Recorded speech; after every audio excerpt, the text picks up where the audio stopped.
Well, it's Tuesday night in downtown Pittsburgh, ladies and gentlemen.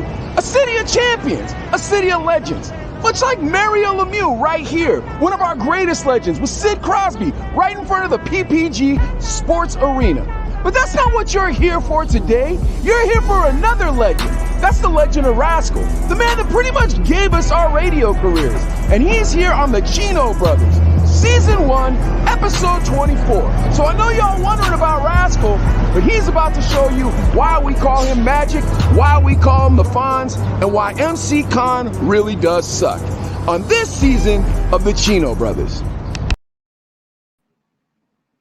Hello. You like that, dude? Dude. Yeah, you were just gassing them up real nice there. Then all of a sudden, what? Well, okay, so to be completely candid, Gavin's off this week, so I have to work doubles all week, right? So every day this week I got to work doubles, which sucks because like I just got done with the new studio. I want Adelaide to see the studio, so on and so forth, and it looks sick. But so I'm like, all right, I want to do the intro in front of Heinz Field, but the problem is Heinz Field's an extra 5 minutes away from me to get to work, and I still had to stop and get my lunch. But the Penguins Arena, the PPG Paints, is right on the way. So I was like, all right, word. And when you're driving the tiny box car, right, it always looks like you're delivering something. So you can just hit your flashers anywhere and nobody bothers you. So you just hit your flashers in the no parking zone, film it real quick, boom, off to work. So I wanted to do it in front of Heinz Field. It's just like if Gab was not off this week, I would have. But anyways, yeah. So gassing him up and then shooting him down. Look, here's the deal. Here's the deal. Like obviously the two of us love Rascal. Obviously, like he really is like you guys. Here's the hard part is like you weren't young Adlai and Mike, because if you were, you know that it was like this dude is dope. Ad, go ahead and tell him about it. Dude, I'll just say this, man. I graduated college, University of Arizona, and dude, the whole time, me and Mike worked at the college radio station, and it was like, we're going to be in radio. We got to do whatever it takes to be on. So I'd be going to my crappy day job at the call center, but I'd listen to Rascal at night driving home. And every night, Rascal would just have me cracking up, doing stupid stuff. I remember sharing that one story and Rascal, he's in the green room. We can see him right now. We're about to bring him on. But Rascal, if you remember this, that stupid boing sound, you went crazy with that button. And driving home, it's a 20-minute drive home, just in the middle of the song. But he was on beat with it. You know what I mean? It'd be a boom, boing, boom, boing, boing, boing. And you're like, dude. And I'm like, I didn't know anything about PDs or anything like that, but I knew that wasn't right. And I knew he shouldn't have been doing it. But the whole way home, I cracked up. And he did it for about 3 songs. So that was kind of my first experience with him, listening to him on KOHT. And I got to ask him, too. He was on Power 97.5. Nod your head if that's right. But I think he was on Power 90. Yep, he was on Power 97.5 too before that, because we listened to that station all the time. Quick, Adlai, those videos that I meticulously edit. Remember the one I did on Power 97.5? Rascal was in the video, dude. Like, so yes. if you would watch our social media, then you would know. I do remember that. I just wanted to make sure I didn't get my radio brain didn't kick in. Like, I got you. That video? But I do remember, because Mike does a great job with the videos. I do remember seeing that. But yeah, Rascal just amazing, and then just kind of hanging out with them. I mean, I came on hot first. Leo says, what up, guys, in the car on the way home. Just wanted to give him a shout out. What up, Brandon? Nice. What up, Leo? All right, go ahead. Sorry. If we missed your shout out, sorry, guys. We'll try to get him. But yeah, and then I got on first at KOHT at Hot 98.3, and then Mike came on right after. And it was weird because we'd go in and hang out with Rascal. And DJs and jocks and stuff. Like my first experience was like, dude, DJs are so cool, man. They want to hang out with us. They're going to show us do this. Sorry, Paco. We were drinking beer, in the parking lot. There was fireworks shooting off back in that. It was so much fun because we were young and like Rascal was just rebellious and like hip hop. You know what I mean? And it was just like, but he also could bag on himself. I remember one time I can't remember what event we were coming back from, but it was at the Rock and Rascal had to judge something. It was like a rap contest or like a DJ contest or something. But he had this FUBU shirt on. And it was like one of those like a raincoat material thing, and it had FUBU on it. And he walked out and he goes, yo, man, this guy at the club just said, I didn't know FUBU made trash bags. I just started dying laughing. Yeah. So like, I mean, dude, what? Here's the next thing, bro. Like when the cool guy at the lunch table is nice to you, you're just like, word, man, you're nice to me, you know. And that was Rascal. But also, great analogy. Yep. Rascal was a rapper, and before he comes on, we're gonna let you guys play a little Smash It or Trash It. Adley actually has a song potted up. Do you wanna play it real quick, Ad? Yeah, give me 2 seconds to load this Right, bad boy up. Go here. for it, man. What's the lady that sings on? I can't remember. Melissa Lujan. Well, we'll see right now, right? Okay. Melissa Lujan. Is that right? Is that right? I think that's what it is too. And dude, this is crazy. You got fingers on the track. So just to think. Wow. This is a lot better production than I thought it was going to be. Just to think. Getting fingers on the track back in the mid 2000s was a big deal. I mean, they dropped some dough on this, on the track alone. Yeah. And to get, and dude, you know what? Electric violin, this was one of those things you're like, whoa, I'm impressed. Oh, Rascal's about to come out and spit. Rascal's a live about to come out show. and spit. I think this was at The Rock, as a matter of fact. I think you're right. Live footage of this great show. To get Booger Presley on the guitar. Oh, my gosh.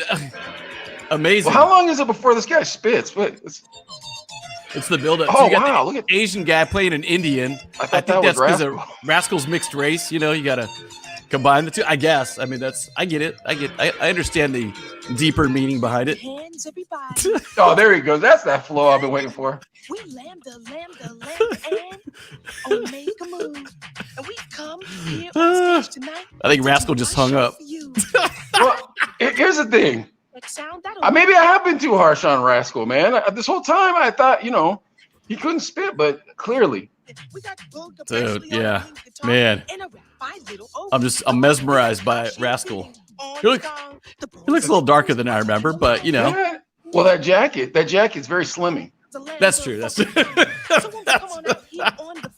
All right, why don't we just go ahead and bring him on. Let's bring him on. And bring him on, yeah. Oh my God.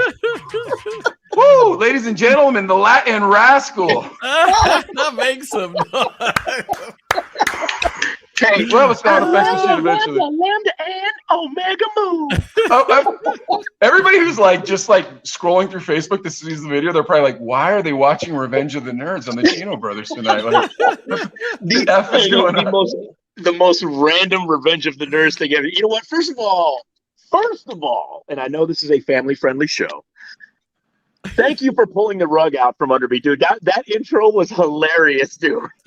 Dude, I thought about that for a week, bro. And then I was like, dude, I was telling Adley, I'm like, dude, just wait. I'm going to clown him. Because, dude, here's the thing.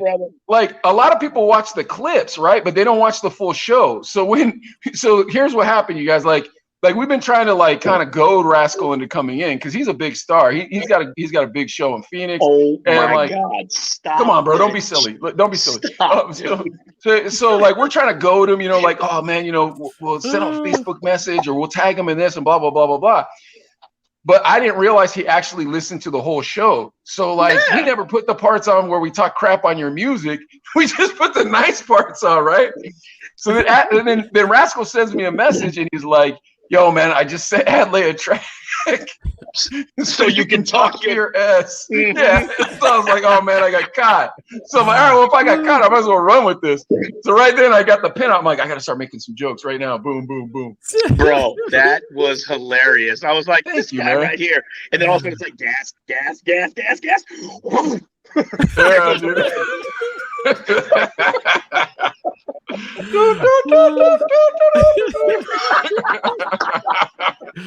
Oh, too funny. Oh my gosh. And then they had the Asian guy wearing the Indian outfit with playing the gong too. And you're like, hey, how progressive was that? Hey, they were woke before woke was the thing, man. All right, so I know you guys have heard us talk about Rascal a lot on the show. And so I'm just gonna have Adley, you want to go first and just give how Rascal influenced you in radio, and then I'll go real quick, and then we'll kind of catch up with Rascal. Does that sound good?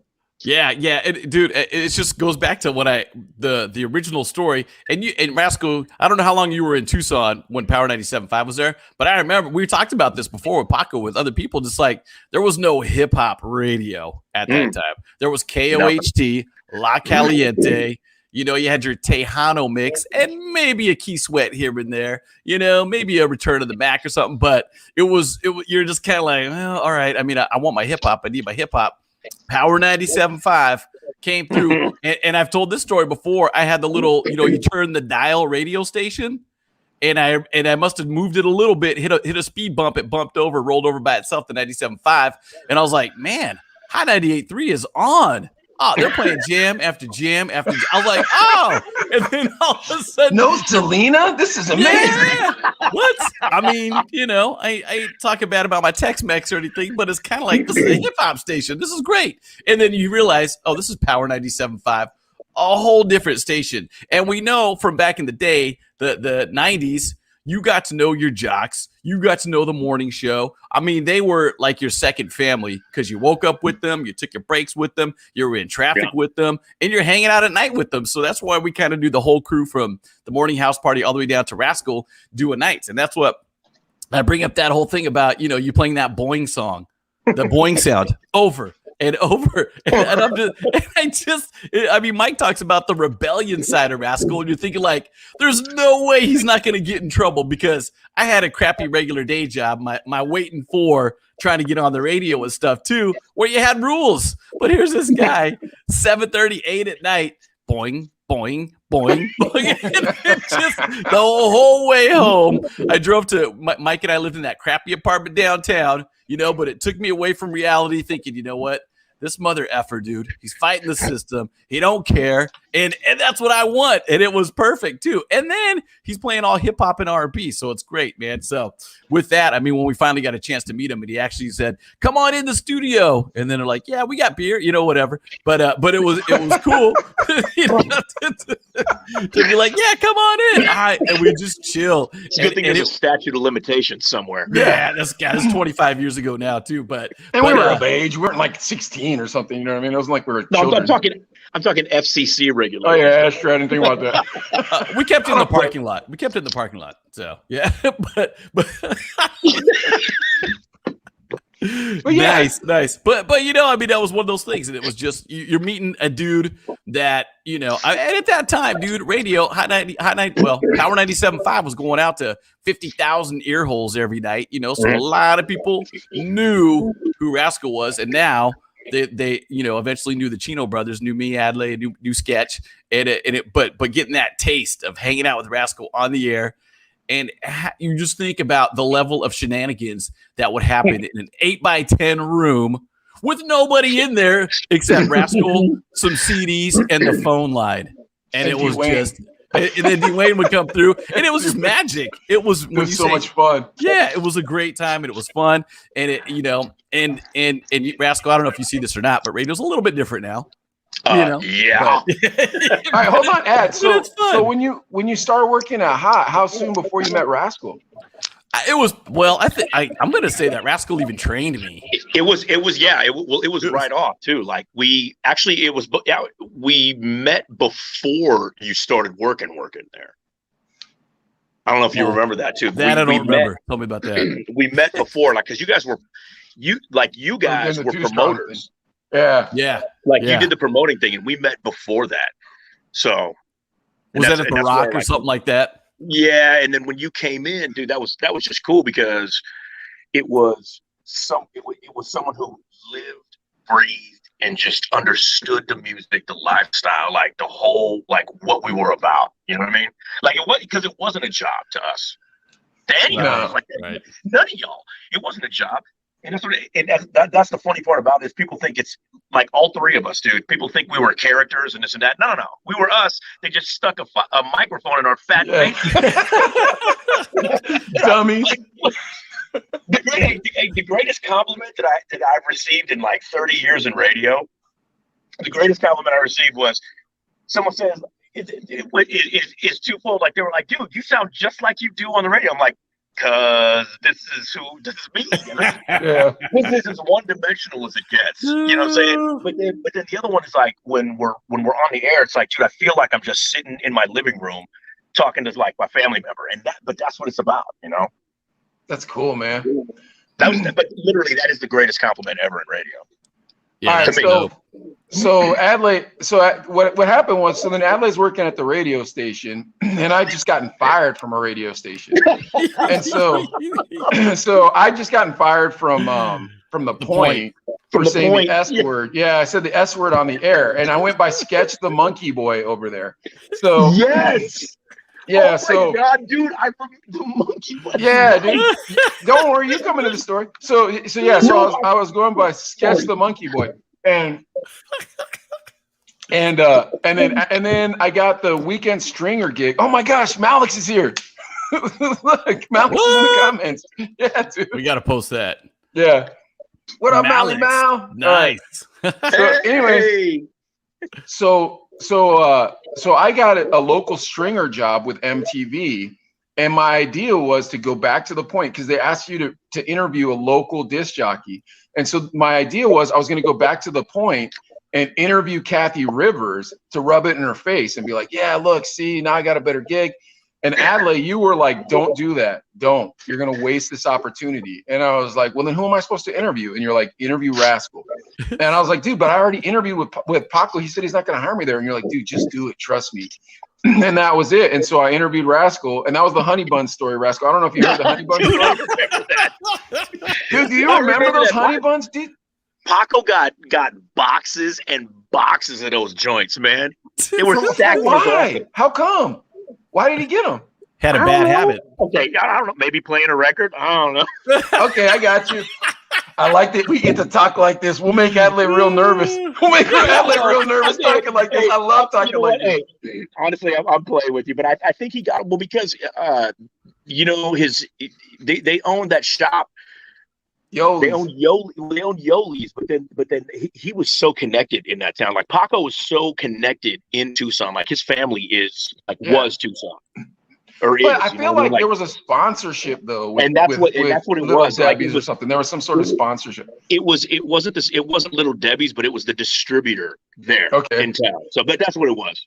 All right, but anyways, yeah. So I go to interview Rascal for and I'm now a local stringer for MTV. I get paid, I think, $20 a story as a freelancer. So I know, huh? So I write on Rascal, but then they like edited everything I wrote. Yeah, they edited everything I wrote because I wrote like Spanky's Mexican cousin has a radio show in Tucson. And they were like, no. And I was like, why? It's funny. You know, like everything I wrote that like had anything to be on the edge, but it was really describing Rascal. They were like, no. And they like whitewashed the whole thing, like cleaned it up. But I was like, well, whatever. And then that was when you told me, Rascal, you said, you want to work? And I said, yep. I said, yeah, man, I want to work, but Paco wouldn't hire me.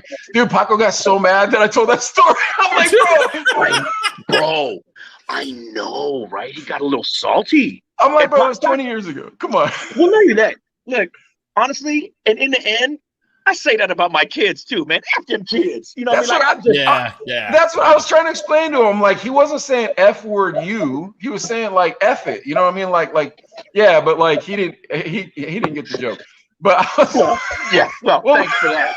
Appreciate you. Hey, bro, I was not trying to throw you under the bus. It was, you know what? Honest to God, Rascal, it was when we didn't think anybody was listening to us. Me and Adelaide, when we first started this, we were like, oh yeah, man, I'm gonna tell you right now. You want to know how I feel about Biden? I'll tell you. You know, not necessarily that far, but you know. Bro, can I tell you? You know who?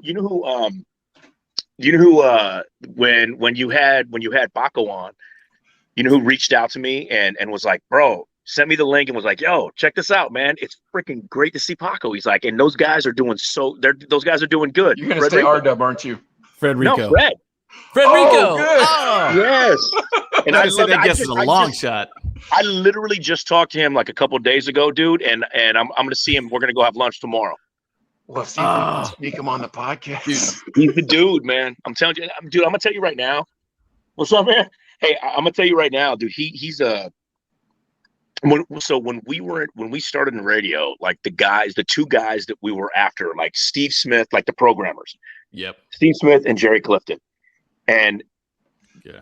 Like when Fred went to Hawaii, and within years, like a couple of years, he became one of those guys. Like, so now literally when people talk about rhythmic radio, they talk about Steve Smith, Jerry Clifton, Fred Rico. I mean, that's kind of cool. Sick. We got to see that's that, sick. You know what I It mean? is. Yeah, that's ill, man. Shaggy, it wasn't me. That was his big right. big discovery. You remember that? I still remember that too. Okay, so Shaggy literally was about to get dropped from MCA until then, and he was just like, "No, I'm playing it." Him and Pablo Sato, who is like one of the dude. He's great on the air, but he's one of the best like imaging guys in the country right now.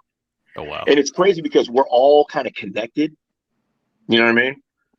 Yeah. All right, hold on a sec, man, because I like sorry, this is dope. I love going nerdy in the radio stuff, but the listeners aren't the biggest fan of it, and they've all wanted to hear your story, man. They want to hear your story, so let's just do that. All right, so Rascal, originally you're from the Bay, correct? Or did I get that wrong? You know.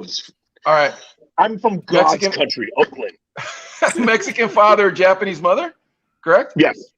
Now, was your mother in the relocation camps, or were your family in the relocation actually, camps? my tata, her father was in Manzanar. Your G-Chan, yeah. Yeah, so he was in Manzanar, and strangely enough, like him and a couple of members of his family, like they all got thrown in there, and then when they let him out, it was like his cousin was like, "F this country, I'm out of here." And went back to so years and years and years, and that was our Yamataki was their last name, right? So years and years later, when I joined the military and I got stationed in Okinawa for a while, and I got to meet my family over there. It was kind of cool. Wow, that's dope. Yeah, that's real cool. Heck yeah, that's roots right but there. They were, man. I mean, it kind of felt full circle, and at least to meet. Yeah, that's really dope. Yeah. All right. So born in Oakland, and then go to high school, go into the military. You were a Marine, correct? Right out of high school, or what? Yes, sir. Nice. Thanks for your service. Okay. So I got a wrestling scholarship to Boise State. At Boise State, Ernie says, "Yo, man." Ern Dollar says, "Yo." Ernie, what's up, dog? Hey, so at Boise State, God, I can't. Okay, I'm going to say some. Don't judge me on this alone. This is years ago. So Boise State, I got booted out of Boise State and banned from NCAA stuff because there was a question of anabolic steroids around there. Oh right? man, So, it wasn't me. Yeah, Shaggy. We heard that song before. It wasn't me, but I just knew somebody who knew somebody. Exactly. Anyways, so after that, like my parents had moved to Tucson. To like they retired, they moved to Tucson. And so I was like, you know what am I gonna do, dude? So I went back to Tucson and or not back, but I moved to Tucson. I moved there, and then the whole like Desert Storm thing was ramping up. And at that point, boy, I was gassed up. I was all juiced and like, 19 years old, hard charging. And I'm like, I'm going to go over there, man. This is going to be mine. I'm going to make a difference, man. So I joined up. I'm a third generation Marine. My father was in the Korean conflict. My tata, his dad was in World War II. Wow. Ooh. So I freaking joined up, and they gave me a waiver because at that time they needed people in. So they're like, we don't care about all that legal stuff, man. Come on in. So yeah, I got in. But honestly, I'm telling you, one of the best things that ever happened. And if they didn't medically, after 5 years, if they didn't medically discharge me because I got shot, right? So I was out, like medically discharged. But if they didn't do that, I probably would have still been in. I would have been a lifer, man. I love it. I freaking love the Marine Corps so much. You know what? It's crazy, man. I heard the story. You told me the story one time about how you got shot in the Marines. I don't know if you remember telling me the story. So what happened, Adley, was he played this MC Khan record to this dude, and this dude just lit him up, man. He couldn't stop firing. I was like, bro, you know what it was? he thought they thought it was a severe torture method, and they said that's against the Geneva Convention, and they just shot. But anyways, all right. So we get out of the Marines. We end up back in Tucson, and you went to radio school, correct or no? No, dude. I got out of the Marine Corps. I literally, oh god. Okay, so I didn't know what I was gonna do when I got out because I didn't want to get out. I wanted to stay in, right? And then when I got out, we had my son and my daughter at that point, and we're in Tucson. Like we go back to Tucson. It's like, what do we need to do, So I went to my friend. His name was Gilbert. I love this kid, man. Gilbert. So Gilbert was working at UMC at the time. He was the library supervisor, like film library and all that. So he was like, I'm gonna come work here.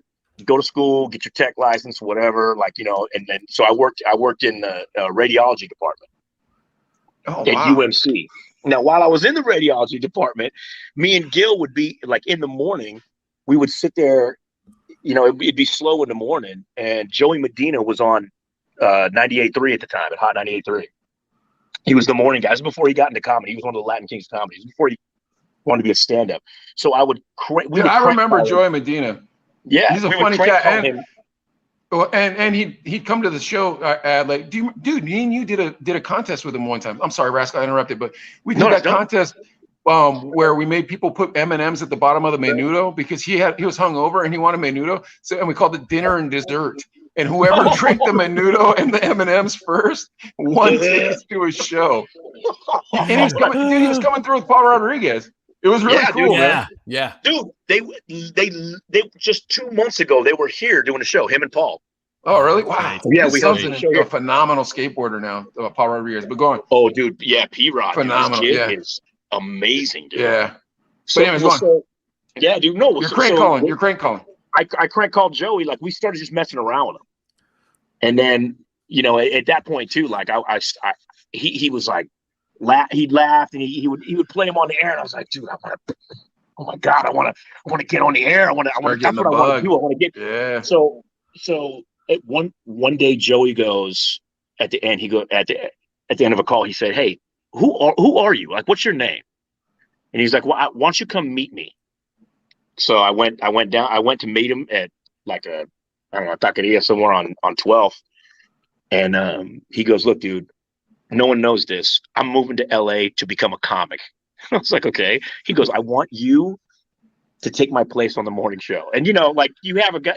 Whoa! I didn't know what the hell I was doing, and to have someone tell you that. How come no one ever said anything like that to us, Adley? We just worked our balls off. Well, no. I'm like, oh my god, yes, that's what I want to do. So he introduced me to the station. Actually, he introduced me to freaking Andy B. Damn it! Oh my god! Andy B, international player. I would have gave up right there. I'd have said, "Done. I can't compete. I'm done." Rest easy, man. The international player, Andy B. Andy B. Okay. But he introduced me to this guy's name was Frank Miranda, and Frank Miranda is the guy that took my music and put me out. Right? He's the guy that like who worked with Virgin Records and that's the guy. But he was the station manager at the time. And it was kind of a big deal because it was like the first bilingual station in the country. So, anyways, Andy B was overseeing like the program managing or whatever. So Frank told me and said, "Hey, talk to this guy. We want him to take, Joey's place." And Andy was like, "No, you don't have experience. We're looking for someone with experience." I was like, "Well, how do I get experience, man? Like, what the hell, man?" So he kicked me out the door. Frank took a couple of songs, got me signed to Virgin, right, at the time. So I got a fat check up front, and I was like, "Wait, hold on." So when so you meet Andy B, and then you meet the program director, and he's like, "Yeah, you don't have experience. You have to leave." And then who was it? The one that got you signed to Virgin? I apologize. Frank Miranda started. At that point he was working because Frank did all the licensing deals for Art Laboe at the time. And so what Frank did was he started a record label called Aslan Rolla. and he put some songs out, and he had the rights to the song. So every time Virgin Records was like, "Yo, we need a filler on this compilation album with like Malo on and a comp, Tierra and all these yeah. cats," he was like, "I got you. This is the kid." Boom. So he put me on so that. smart. And but that's where I was getting my money from at the time, you know? So I was like, all right, cool, whatever. So he's like, so every once in a while we'd go to the studio and we didn't know what the hell we were doing. You But just I got loved you'd get your advance and then that was it. You'd get your advance and that was it, correct? Yeah, but they would make, I mean, now knowing like how the record industry works, like because I signed masters and everything away, but I didn't get. I mean, who knew? We were like we're kids from Tucson, Arizona. We don't know. Yeah. But all that kind of went down, and I didn't have radio experience, but I wanted to do radio, like I wanted it so bad. So I went to KXCI, which was the community station, while I was working doubles at the hospital. And the KXCI, I walked in, and I remember I lied to this dude, this program director. He was this poor cat. He was in a wheelchair, and he was distraught. He was distraught the day I walked in because he just had somebody who quit. He was like, somebody just quit on me, right on the air. He quit on me this morning, blah, blah, blah. And I was like, well, I'm coming in to look for, I'm looking for a job, looking for a shift. And he said, well, and at that time you needed an FCC license. Like you needed to sign. And you needed, like each jock needed an FCC license? What kind of nuts is this? You need to be signed. And so I totally lied. I'm like, oh yeah, I got my FCC license. I was like, yeah, I had a radio station or a high school, and we did all that shit. We got all that shit. I got all that. And he was like, okay. Well, he's like, strangely enough, then, and this was Wednesday. Okay, God. Okay, so Wednesday mornings, he goes, okay, well, you start tonight at 2:00 in the morning. So Wednesday from 2 to 6. Okay. So after, and I remember you guys at the Outback. You guys remember 2 for Tuesdays in Tucson? Oh yeah. Okay. Definitely. So 2 for Tuesdays at the Outback and every other freaking club in Tucson.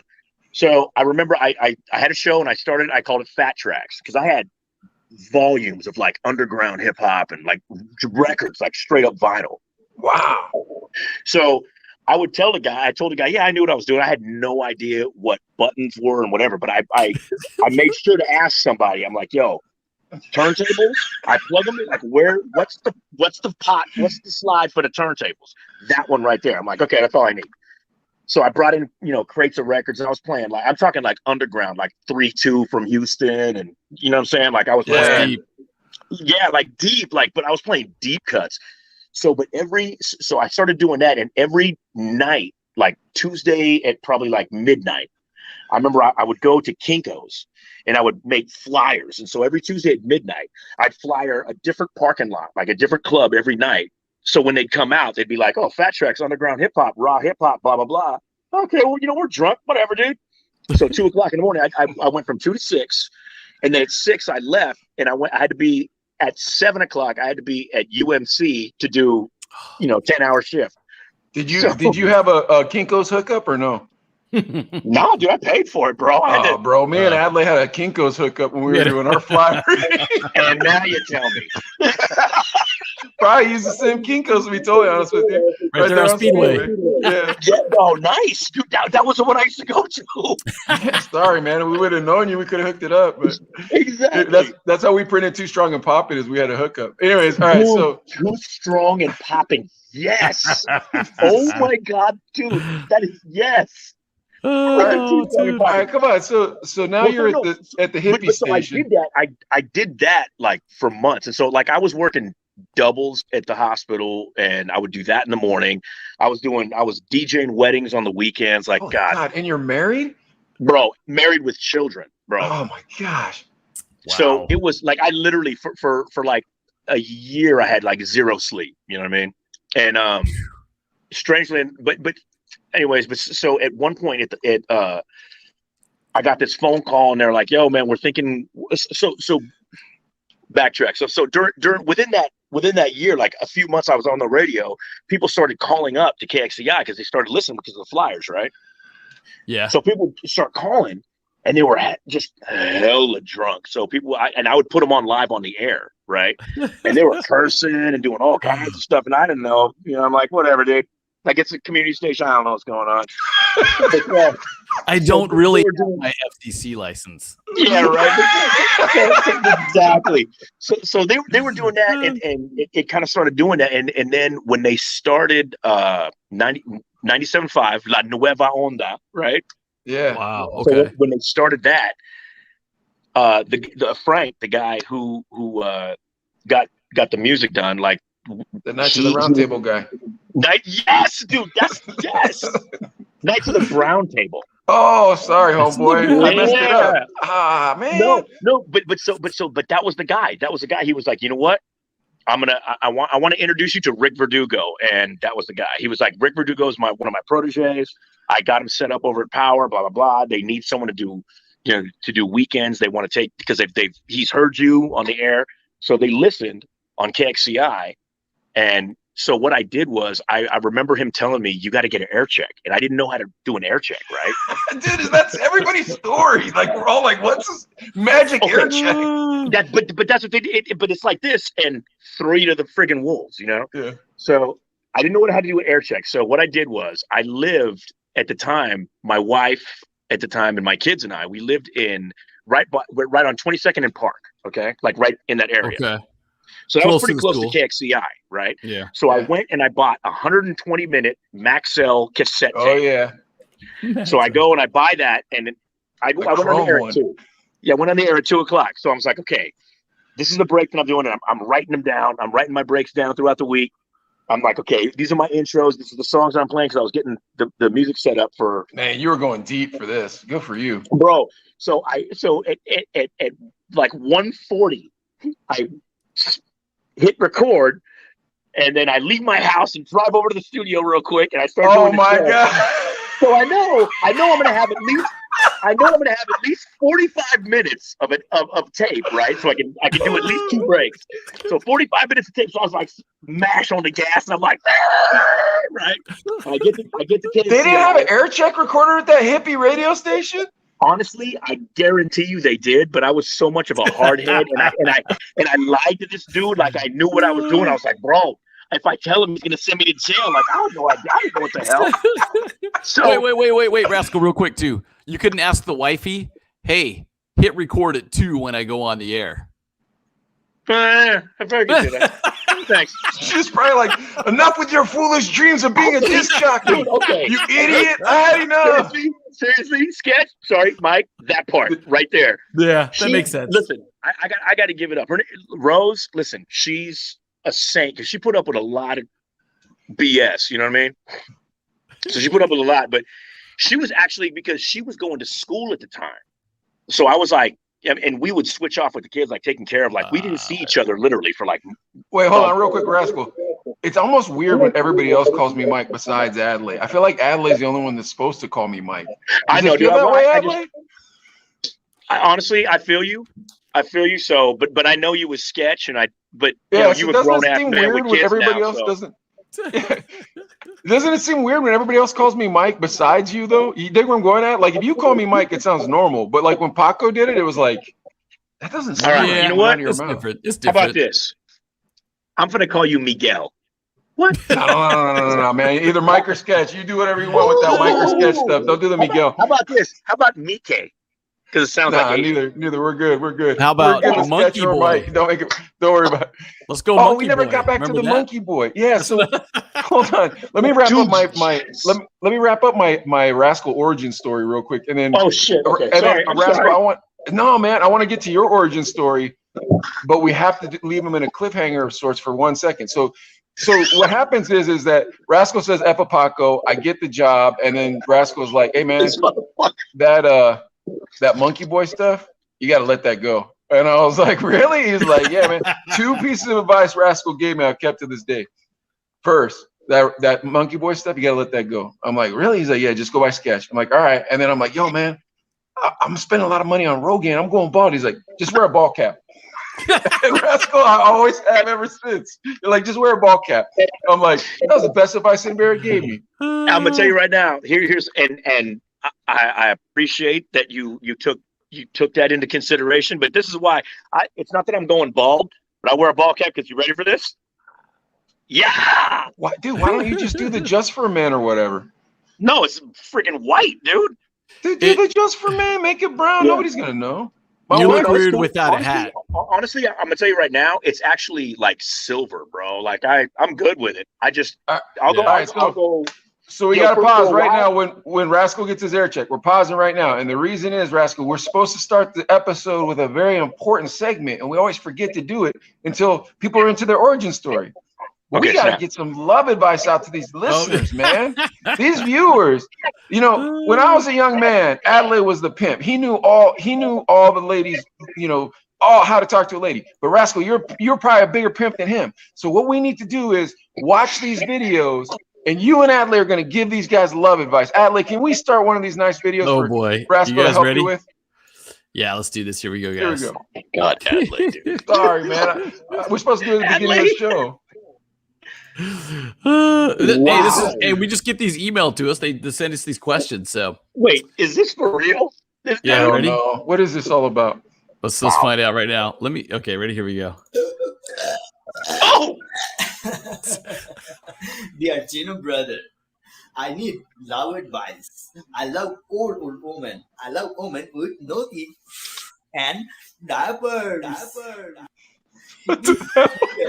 Okay, about it. Thank you so much for watching my video. Why are people so weird, man? Like, all right, but about it, man. Good for you. About it. We can't. Jeez. Why are people what so did weird, I just dude? watch? I don't know, man. But Adelaide, Too so strange, you understand? too You understand your strange. assignment, right? You understand your assignment. This man needs some love advice. So Trying what to was pause it? this next one? What Okay. was it he said? He said he liked sweating with the oldies. He likes old women with no teeth who wear diapers. Oh, Okay. Adelaide, give this man some love advice, bro. Come on. Let's see Well, what we got. my And first Rascal, Yeah. you and Adelaide can do the love advice. I am not allowed to do love advice. Go ahead. yeah, you're Rascal. married, brother. Rascal, my first thought is, okay, older women, kind of weird for a younger guy. Diapers, that's really strange. But then you think about it, that's pretty freaking convenient. You know what I'm saying? Here's the You deal. know? Listen, Adley, 100%. I agree with you because I will tell you this: have you ever watched an old person gum a donut? That turns you on. Oh my god. Hold on. I just want to make sure for the listener that I have this straight from both of you.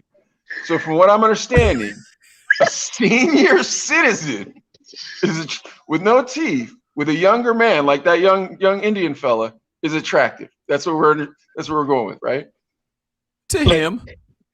To him, and not only that, listen, man, it makes sense because especially in this day and age, we have inflation coming, right? And we talk about all the stuff going on. You need to pick up somebody with, a pension or some like a job, dude. I remember that's why I love the gray hair because I would go to airport bars and I would pick up chicks with benefits. Those good credit chicks. Not the kind of benefits you're thinking. I'm talking about like Humana. You know what I'm saying? Yeah. Blue Shield. Yeah, man. Got the AARP. They're good. All right. Now, hold on. It's called Hold on. security. There's nothing in your mind that would find that odd sexually for either of you. So this is an attractive thing. Wrinkles and droopy breasts. This is attractive to you fellas, correct? Is Let me tell you what I'm something. understanding? Age spots. Just picture a rubber chicken. Everything's gonna be all right.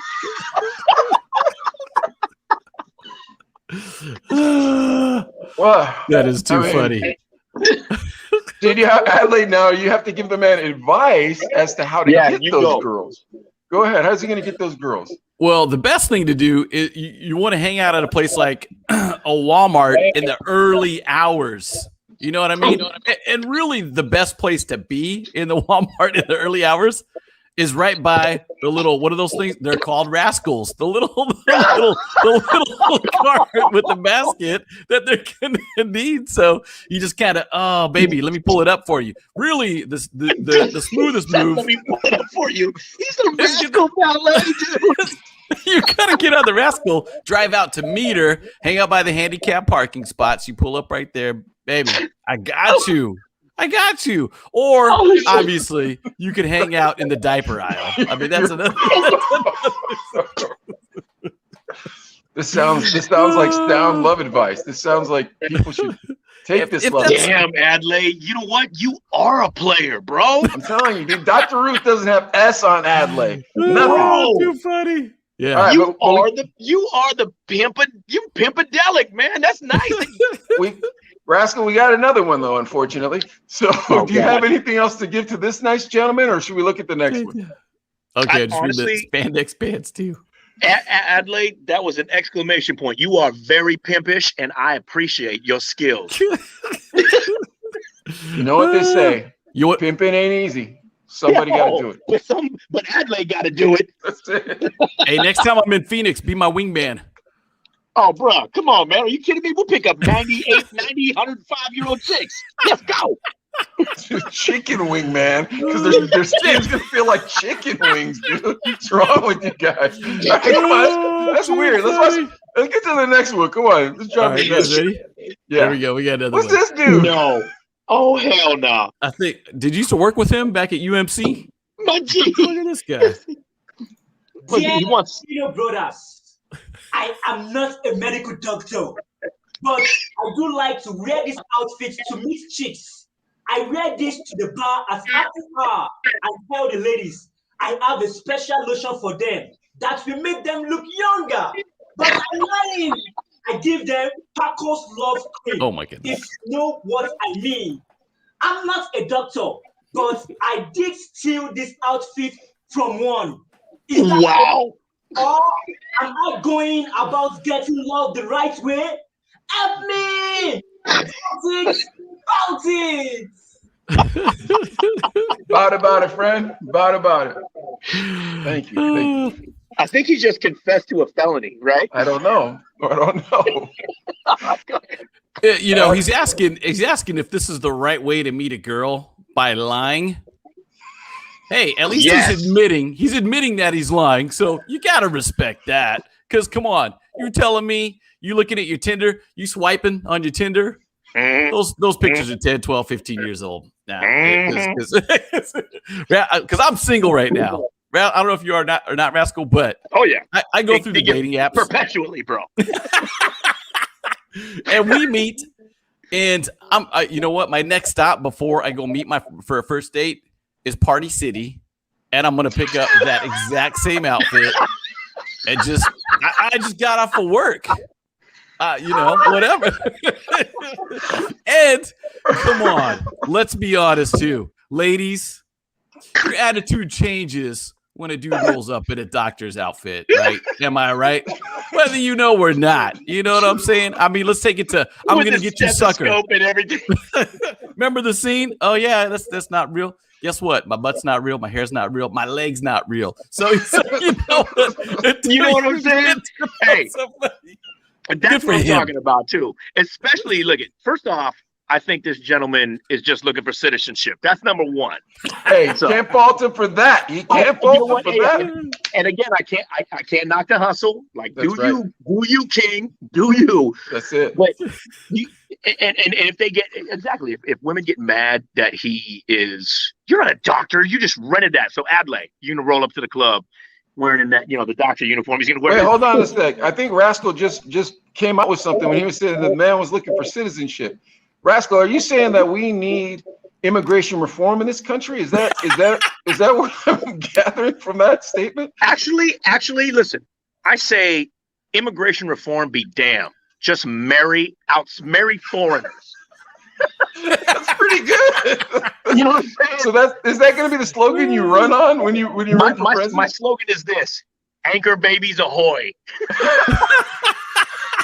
You're gonna get canceled, man. You're crazy. Rascal, I'll vote I for thought you. Rascal was gonna run from that, dude. I was throwing it at him because, like, usually radio dudes, I'll do that. I'll throw it at him and be like, "All right, now let me see him squirm." Rascal was like, "Hold my beer." Bro. So here's the problem. I am still the same one-dimensional loudmouth that you guys that we all work hilarious. with together. That is hilarious. That's awesome.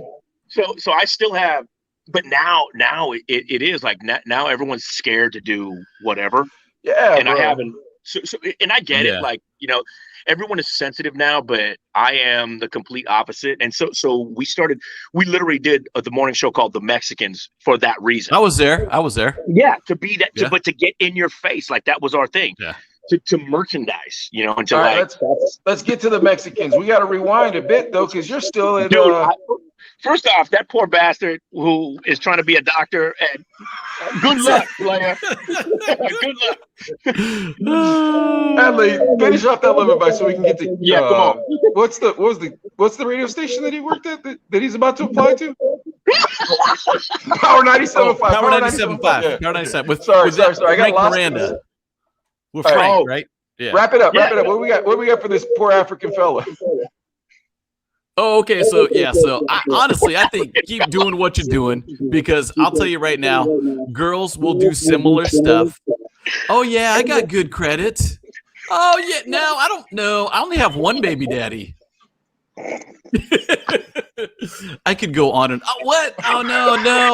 Dude, I you none met of my the most credit cards are ratchet girls, maxed. bro. You have the worst taste in women, man. Oh my god. Yo, all right. Can I tell you something? Sketch ain't lying, dude. Like Adley, I love you to death, my G, and I will hurt someone. Like, seriously, I will maim people for you. But you do, like, you had some crazies, bro. Yeah. Hey, and here's another. I'm not gonna lie, it's true. Here's another lie they told me though. Yeah, you feel really good. Oh. Wait, hold on a second. That's a lie. Right? Wait, what? Not a lie. Only if you're Asian. Since I'm on my phone, I can't do it. But as soon as we're off here, I'm gonna call my therapist and set up an emergency appointment. All right, come on, man. Give us that story about applying Power 97.5. Oh no! Well, what happened was at that time, like literally, I don't even know. Frank told me go in and talk to this guy Rick Verdugo. So I went in and talked to Rick. Rick was like, "What? Oh, you're the guy that Frank was talking about. Yeah. Okay, you're hired. Go talk to this guy over here." So I went and we talked to Paco and Frederico. Like and they were like, "That's when they put me on at Power at night." That was it. Like literally that. Like even to get in. That was it, but I was only working like a couple hours here and there, like at night, like a couple hours at night. And then one day, oh fuck, dude, I'm never gonna forget it. So one day at the hospital, like when you go get CAT scans, you're not well. You feel me? Like they're looking for something. Something's wrong. Yeah. So I was at UMC. We just got these films, this CAT scan of a little girl. She was like 6 years old. And she had like, I'm walking these films over like to this before all the digital stuff. So I walked these films over to the room where the doctor was and this little girl's parents were. And I'm looking and there's like you can see a tumor, at the base of her skull. Right. So it was an inoperable tumor, which means it's bad. Like there's no, like if they cut it out, it won't work. So they had to like keep her around. Like it was just a bad situation. So I have to go in and I'm hanging these films like this. And the doctor, her name, I don't want to say her name, but she was a great doctor, but she immediately starts crying because the parents are right there. And I'm like, because she knows this girl's not going to make it, right? Oof. So she starts crying. The parents start crying. And I'm like sitting in the room like, what do I do with my hands? Like, I don't know what to do with my hands, So I kind of backed off in the corner of the room.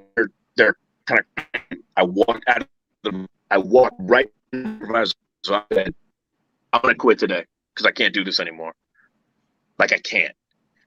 And I went and I immediately went to the radio station. I went into Fred's office. I said, bro, I just quit the hospital, explained to him what happened. I'm like, I can't do it. And Fred was like, all right, you do nights and then you do overnights and we'll make your hours up that way. Wow. And that's literally how I got full time into radio. Like, and from then on, it was like it was radio all the time because we all loved it and we all of us did. But the thing is too, is that was our first like full time gig in radio. None of us knew what the hell we were doing. We just knew what radio should sound like in the city. It should be fun on the air. People should be able to feel that energy. You know what I'm talking about? Like, but be real about it. Not like, hey, what's going on, guys? And man, miss me with all that. Like, be real. Be who you are. Yeah. You know? Hey, dude. So let me ask you this. I got a question for you. Going back to when Fred and Paco hired you because Frank brought you over. Oh, dude.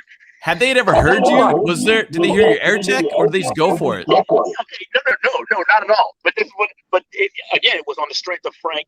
Like Frank Miranda, like the guy carries weight, right? Mm-hmm. Like for some reason, I was in that space to where dude was there, and to kind of bounce into the right people. But this is what Joey Medina told me too. Like when that happened, Joey told me, he goes, look, remember that I helped you out to get into this. Like I helped you to get into this. And I said, yes. And he goes, I don't want anything from you. Do that to somebody else you think that has it. And I was like, all right, done. And I've been doing that. I literally have done that every step of the way. And I still continue to do that today. I did that with you. Like when y'all guys came through, like I see it and I'm like, I'm a scary judge of character in that way. And I'm like, I know they have it. Huh. And that's what I did that so much. Like the energy that y'all brought, I knew it. I'm like, these guys are gonna be something. Like they're gonna be something special. And as that goes on, like the greatest thing in 30 years, the greatest thing is to see you guys, excuse me, you guys doing this podcast here, like you doing, like you still, like that's a career, my G, like that's amazing. Yeah. And even there's a guy that when I went to Sacramento, there was an intern that we had that I helped through, and he didn't want to be on air. He never wanted to be on air because he had a lisp. And I pulled him aside. His name was Greg, and I pulled him aside, and I was like, "Dude, do you realize who has a lisp? Howard Stern." And he was like, "What?" Like he didn't realize it. I'm like, those are the little things that make you, like, they make you unique. They make you amazing. You stand out. Like that's what it's all about. Like you don't want to conform. Like you're supposed to be different. Like you're supposed to be. And he's now a program director in New York. Like we got guys that were our stunt guys in Houston, who now he's a producer of one of like the biggest shows in the Gulf. You know, but this is like that. But that to me is like, I love that. Like because when everyone else sees, like when everyone else saw what the Chino brothers were doing, like when everyone else in the city was like, yeah, Chino brothers, they were getting all souped, like they were gassing y'all up, and they were like, you know, really souped on the Chino brothers. I sit back and I'm like, I knew that. I freaking knew it. So my satisfaction is knowing that I knew it first. You know what I'm saying? but that's what Joey told me. He was like, always pay it forward, like always, because if you don't reach out, and very few things I take serious. One of them is the medium of radio, dude. I love this medium. It's been good to me. I should not be here right now. I don't know if you guys knew this, but I was locked up for 2.5 years. Holy cow. So I got locked up, but I was out a year before I went like to prison. That whole year I watched my life deconstruct. I watched my career go down, like just disappear, like everything. I was like, I lost everything. And the second that I got out the gate, out of prison, radio was here for me. I had 3 job offers, and I was like, dude, this, like, there's no other medium can do this. Like, there's no other way. Like, I'm a convicted felon now. Like, I walk out the gate and I have 3 job offers. Like, I literally started working at this station right here, like a week after I walked out the gate. And the only reason I came here, so there was another group here in Phoenix. There was a new owner bought Groove in Tucson, and I've known him since Sacramento. His Amador Bustos, great guy. But he was like, we want you to come be a PD again.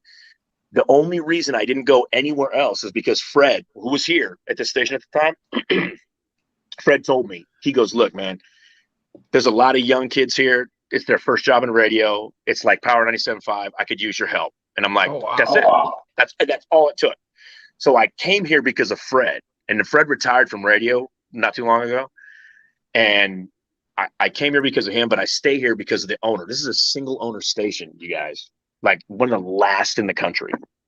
And this guy is in a big market. Yeah, in a major market, but he does this. This guy he does this for the love of radio. He doesn't do it for money because he doesn't. I mean, he basically we break even every year. Radio doesn't make any money anymore. Yeah, but he not at all. But he's a real estate dude. But he does this because of the love of it. Just because he loves radio, he loves everything. I'm like, all right, hold on. Can you go out and come back in real quick? I think that might help the echo. What do you think, Adley? Yeah, let's try it. sorry about that, guys. No, you're good. Just go out and come back in because that fixed it last time. All right, I'm out. All right, real quick. Do you have anything else potted up? Is there anything potted up? I got Rascal's song that he sent me. Do we want to plug it? I think we're it's a good. cool I think song, we can. Yeah. When he comes on, we'll play it. But then I think as soon as you dump out of that, we won't have the echo anymore. All right, bring Rascal. Okay, let's see. There we go. Yeah, see, that fixed a lot of it. We all right? Yeah, it fixed a lot of it. Definitely better. So- Hey, Sorry, we're go ahead, gonna really play your song this time, Rascal, because I think that's also what's weighing the system down, and then we can dump out of the song, and we won't have. I feel like we won't have the echo issues. But play it real quick, guy. Okay. I think it's I had everything off though. Let's see. Okay. First off, this is like 2006. Yeah, he deserves it. He deserves this, man. I got to set it up. That's how sad it is. Stand by. Let me get it. Okay, here we go. Oh. Ready? You guys ready? And yeah, no, for reals though. I'm just gonna kind of jump in a little bit too, so it goes a little forward here. And can you guys hear it? Is this Knights of the Brown Table? Oh my God. Can you hear it? Like you're like relentless, bro. Knights of the Brown Table. It's not coming through. I'll Knights try of the one more Brown time. Table. I'm hearing it. Knights of the Brown Were you guys? Table. Knights of the Brown Table. We did stuff with Why like did you go by Tio. Khan instead of Rascal? Rascal's a way cooler name. Where'd you get the name Rascal too? My nana gave it to me when I was 2 years old. Like my brothers and sisters, they all call me Rascal. Like everybody, my that's dope. family, Yeah, that's they dope. like all of them. So Yeah. it's what's crazy is so I'm a grown ass man and I go by the name Rascal. That's freaking insane in itself. But Dude, I was It talking doesn't about work. how DJs and superheroes are the only people that get a different name. That's it. But if Yeah, you're right. a DJ, you're kind of like a superhero because like you're not gonna get shot, right? Like no one shoots the DJ, bro. Like I'm serious, man. Gangsters roll through. It's like it's almost like you're bulletproof, though. Seriously, like gangsters roll through and they're like shooting everything but you. And the bartender might get away with it, but the DJ is definitely getting away with it. Like there's Yeah, no because way you you're know gonna hurt why? that guy. You know why? Because the shooter wants a soundtrack. Oh yeah, probably. Well, he Yeah. wants his record played. He's all play my jam. I'm gonna shoot up the place. Oh yeah, I don't know how to work the He said he turntables, wants his record played. But what happened was, which is a he true didn't story. We've play had his those. record. He didn't play his record at the Rock the night before, and now we're at Cucarachas. He's like, bro, this record's getting played. All right, so No. Okay, here we go. no, we made that up. All right, so Oh, yeah, we made that up. No, that didn't really happen. dude, I Okay, was like, guys, here we go. Here we go. It should be working now. got Let it? me see. Let's see Yeah, what I we think got. I got it. Let's see here. I don't know. It just didn't want to work. It was like we jinxed it or something. But let's see here. because the Here we song is go. horrible. Little jinxed it. Melissa there it is. Lujan. She sounds good. She does Great on the good. hook. Fingers on the track. Also known for Lean Like a Cholo. Great producer. And we're jumping right into this guy. Text the phone with smiling faces. You know what I want? Message on my Boo! What the hell? My liver hurts. Man. phone. That's amazing, cause girl, you know what I want. I want now the game like vision of ecstasy. I'm pushing you in next to me, sexy me. The way I'm feeling now, sorta like a crush. Heartbeat faster, it's kinda like a rush. Count the minutes until the next time we touch. I know what you want, and girl, I can't get enough. Girl, I know what you want. You want me. Girl, you know what I want. I want. Yeah. And you were the guest rapper on the song, right? That was her song. Yeah. Yeah. Listen, So you can't and that do was Baby the Bash. that. That You should literally was sue the Baby last- Bash for stealing your persona, bro. Baby Bash ain't S compared to Khan, bro. I don't understand Whatever, where this dude. lawsuit hasn't gone down. Adlibs, spit game, bro. Man, and I'll be honest, when Rascal set this over, I was like, I didn't know what to expect. But hey, man, all you It's not PDs that out bad. there, all you program directors It's not at that top 40 CHR stations, you need to put this in power rotation ASAP. This is a banger. This is heat. Yes, it's 14 years old, but hey, it's an instant classic that you should be playing now Instant today classic. in 2021. Instant Yes. classic. Exactly. Play it on your oldies show. Hey, we played the new lighter shade of brown, so Are you and Rascal, Really? Are you playing we the played new it. lighter shade of brown? No. yeah, we Ernie's played it. We playing played it. Ernie's playing it. Really? Yeah, you know Yeah, what? Ernie's- I heard Ernie. You know what I did? I saw Ernie post up that he was going to do it, and then I started listening to it. And Robert was. I was like, I don't know how. It's not going to. Honestly, right now, real talk, it's not going to get radio play.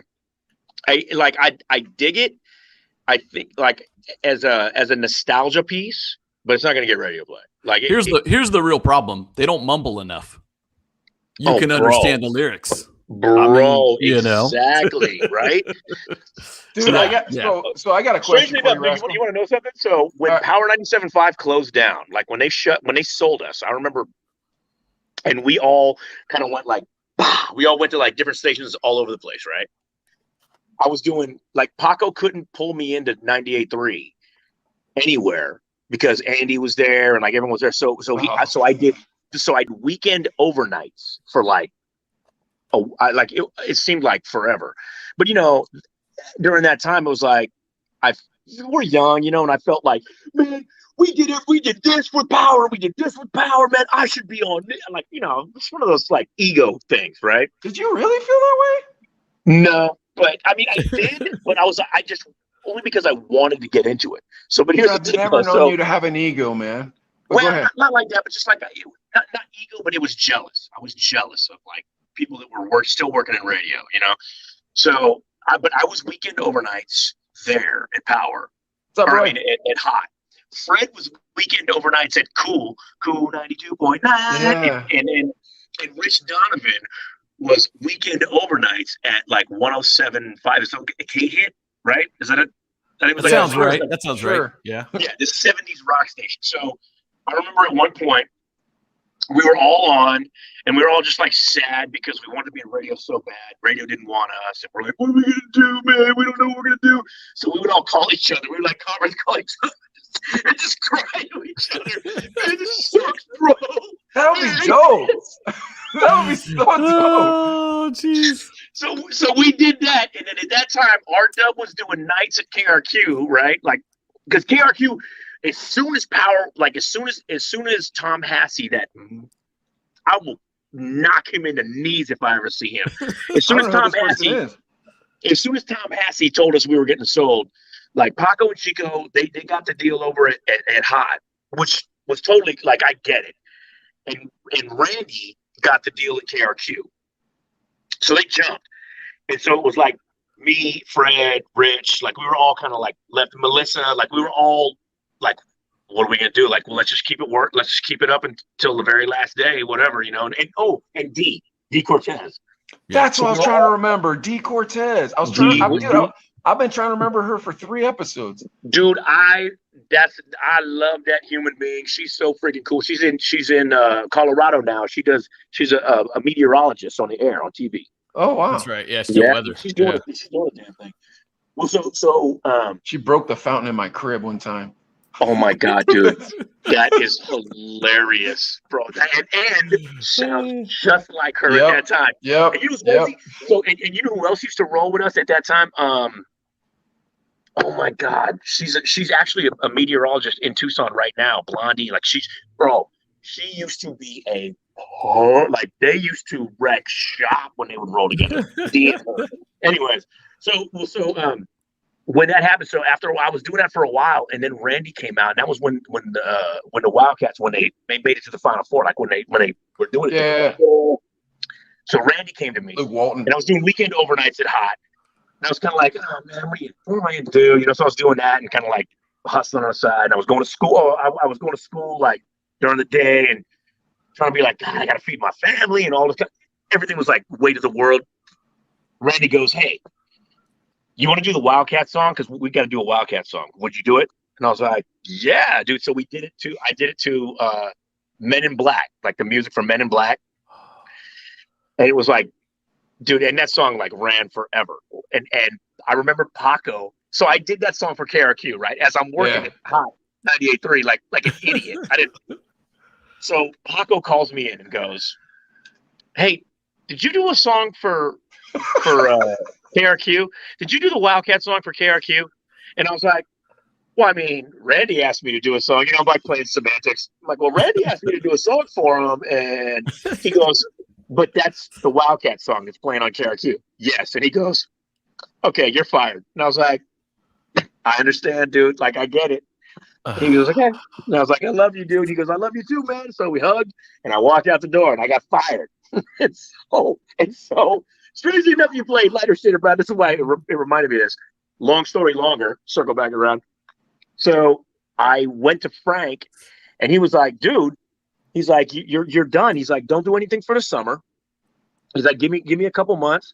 We're going to put you on a lowrider tour and you'll just go for the next couple months, like 2 months on the lowrider tour. And it was with Bobby and Robert, rest in peace, Bobby and Robert and ALT, who was a Latino from out of LA who was really dope and never made it. Yeah. Kid Frost.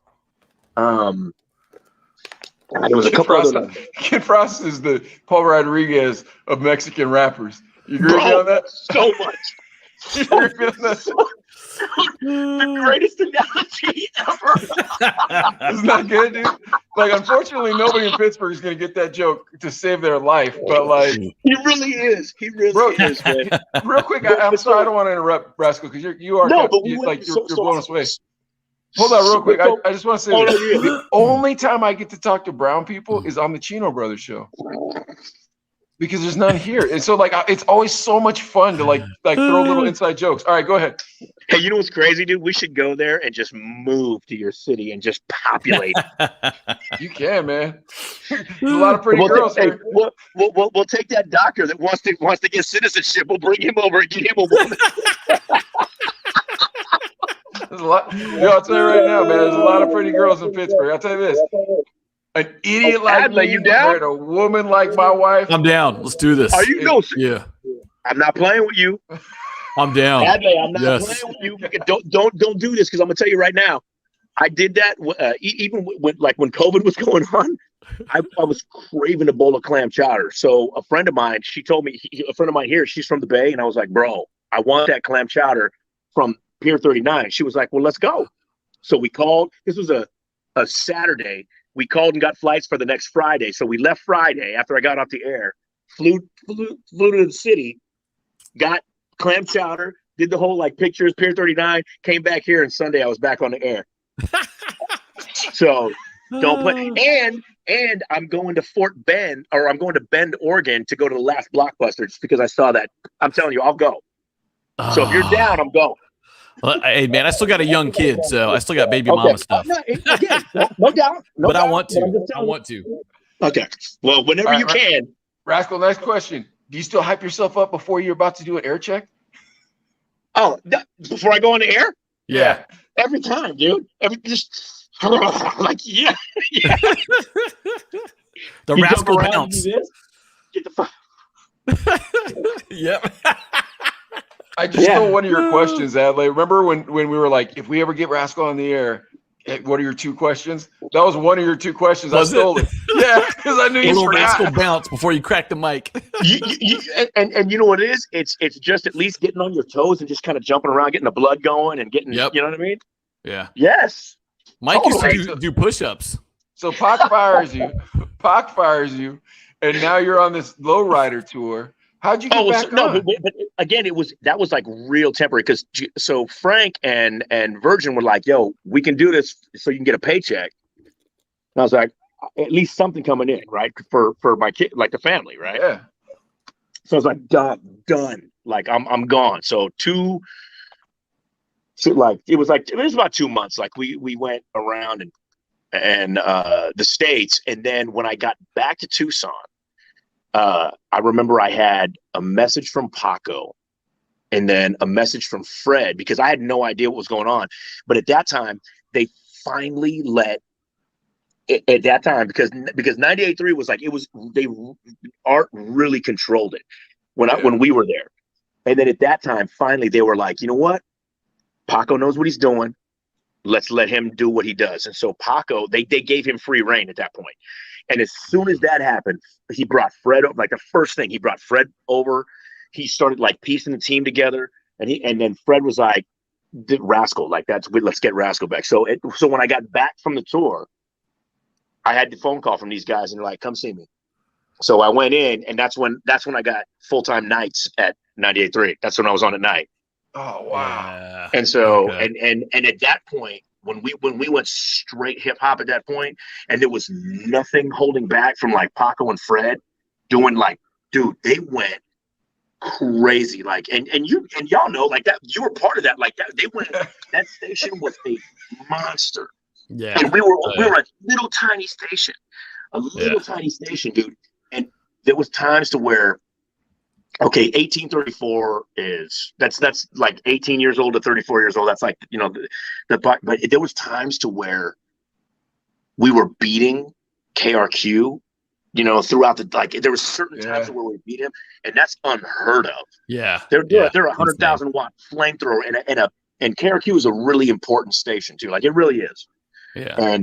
And to do that, it was crazy. So Tim Richards, who was the operations manager over at like iHeart or Clear Channel, he was the smartest man in the world. He it was precision. And I know Tim, like he lives here now, and I talk to him to get, you know, every couple of weeks we still kind of talk and touch base.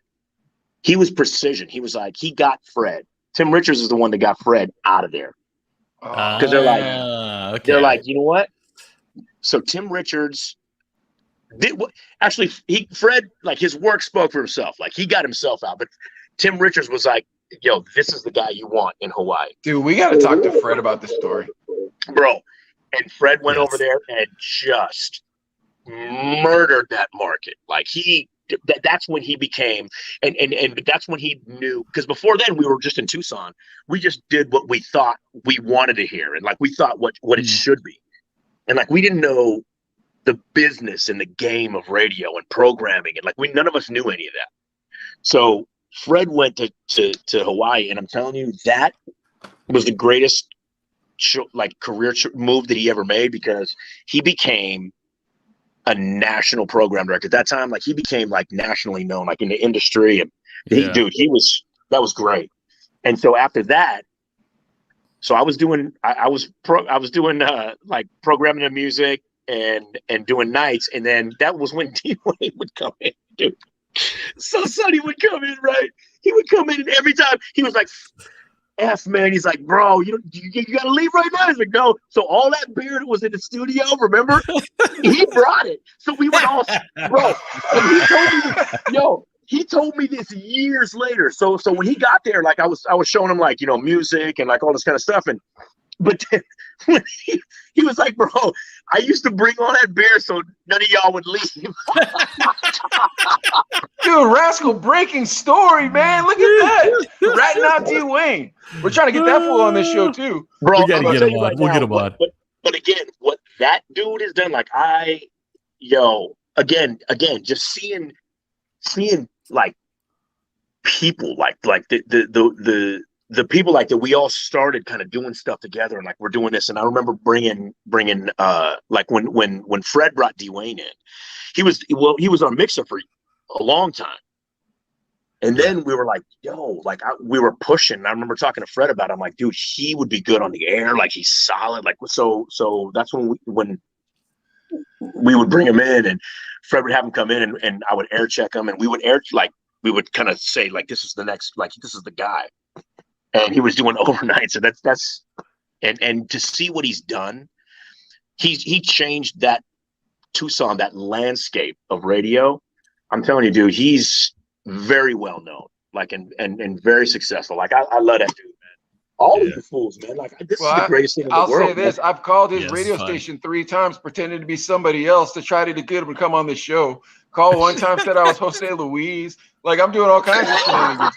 I'm not lying, dude. You don't say Luis. I'm not lying, dude. I called 3 times, rascal. This fool, he's ducking me. He goes right back to Adley though. He's cool with Adley. Yeah, he'll take. I got his. Yeah, I got it. We got his number. Really? Well, that's strange because that We're they gonna- don't call nobody back. I know, I know. I'm just saying. Suck, dude. I suck. I know. Yeah, I got. I have Well, so- joked that I started the podcast so I could talk to Adley. But anyways, go on, come on. Dude, nice. Nice. Come on, give us this. Look, he's like Adley. So real quick, so now when do you start like itching to go to Sacramento? Well, this is okay. So it kind of gets complicated with that because so Jerry Clifton, who was like again back then, it was like Semper Fi, brother. Isaiah, the homie here in Bakersfield. What's up, Isaiah? Yeah, he's Yes, Marines too. That's sir. great. Semper Fi, do or die. I love it. So Tim, I think he turned like he put me on Jerry Clifton's radar. Okay. And so Jerry Clifton was at that time. Remember when we used to have like radio conventions and all that kind of Yeah. stuff. So there was an R&R convention here in Phoenix, and Jerry Clifton was driving because Jerry Clifton had a radio station here in Phoenix at the time. It was Party 103.9, I think. Anyways, so Jerry Clifton was after Tim turned him on. Like Jerry Clifton was driving and came through Tucson. He was driving back to California, and he was listening at night and heard me. And then like one day I came home and there was a phone, like my wife at the time, she was like, yeah, here he is right here. And she goes, I don't know, someone named Bob West. And I was like, Bob West? Like, these are names that we read in the trades. You know what I mean? Huh, like from yeah. Tucson, these are names in like Bob West and Jerry Collect. These are big names that are always in the trades. And for In us R&R, radio yeah. guys, for us radio guys, like us nerds, these are like, that's like the major leagues, like the big leagues. Yeah. And I'll be damned if it was Bob West on the phone. He goes, is this the Latin rascal? And I said, yeah. And he said, so what are you? He said, this is Bob West from KSFM in Sacramento. And I was like, oh my God. Like I grew up since I was in the Bay because the Bay is tight. Sacramento radio, it bleeds over. So I grew up listening to KSOL, which is 107.7, KSFM, which is 102.5. Like I listened to these stations. So he told me that, and I was like, no. I didn't believe him at first. And he goes, what are you doing next Wednesday? I said, I'm going to work. Like, I'm going to school, I'm going to work. He said, nope. You're going to go to the airport. There's going to be a ticket waiting for you. You're going to come see me, and you're going to work for me. And I was like, okay. Oh, So when I hung up the phone, but at that time, my brother lived up in Sacramento. So I was thinking, I told my wife, Rose, I was like, Rose, so this is like this. I'm like, I was so excited. I was like, dude, I'm going to go up there. At least it's a free trip. I wasn't even planning on leaving because I was going to school, right? My plan was to finish school and stay in Tucson and, just do radio. Like the kids I had 2 kids that were young. And I went up because I was like, oh, well, my brother's up there and he had my nephews. I haven't seen them in a while. It's a free trip. I'll just go up there, whatever, dude. So she was like, okay. So I went up on the next Wednesday. I went up there, and don't you know, like these people and you, okay, remember the station where we were at. Remember the yeah, man. We talk about all the time. Almost person living behind us. Bunker. Yeah. Dude, the cinder block bunker in between the jail and a field where a homeless encampment was, okay? So that was our station. Crystal meth homeless encampment, dude. And then remember every once in a while, if you guys remember this, like remember every once in a while, like when the monsoons would come through, and every once in a while, like them homeless cats in that camp, like they would stab each other. There'd be a body floating through it every once in a while. They have to like block the road off. I was trying to leave at night and I couldn't go because like the police were there. Like there's a dead body. I'm like, come on, man, I'm tired. Anyways, so going from that, right, to I get to the airport in Sacramento, and KSFM, which it was big market radio. They had money. They were CBS. They had money. So they picked me up from the airport there's a station Hummer, right? A big freaking Hummer with the station logo on it. And then they have, bro, and not only that, like, it is insane. So there's this big Hummer, and then on the back of the Hummer there's attached, it's a station boat, because there's 3 rivers up there, right? So they had a boat, and then behind them it was the broadcast van, which is like a total broadcast van, and then they had jet skis pulling behind them. It was a big caravan. They picked me up like that, bro. I'm like, what is happening? And the whole time I'm thinking, I'm just gonna go see my brother and I'm gonna come back home and whatever.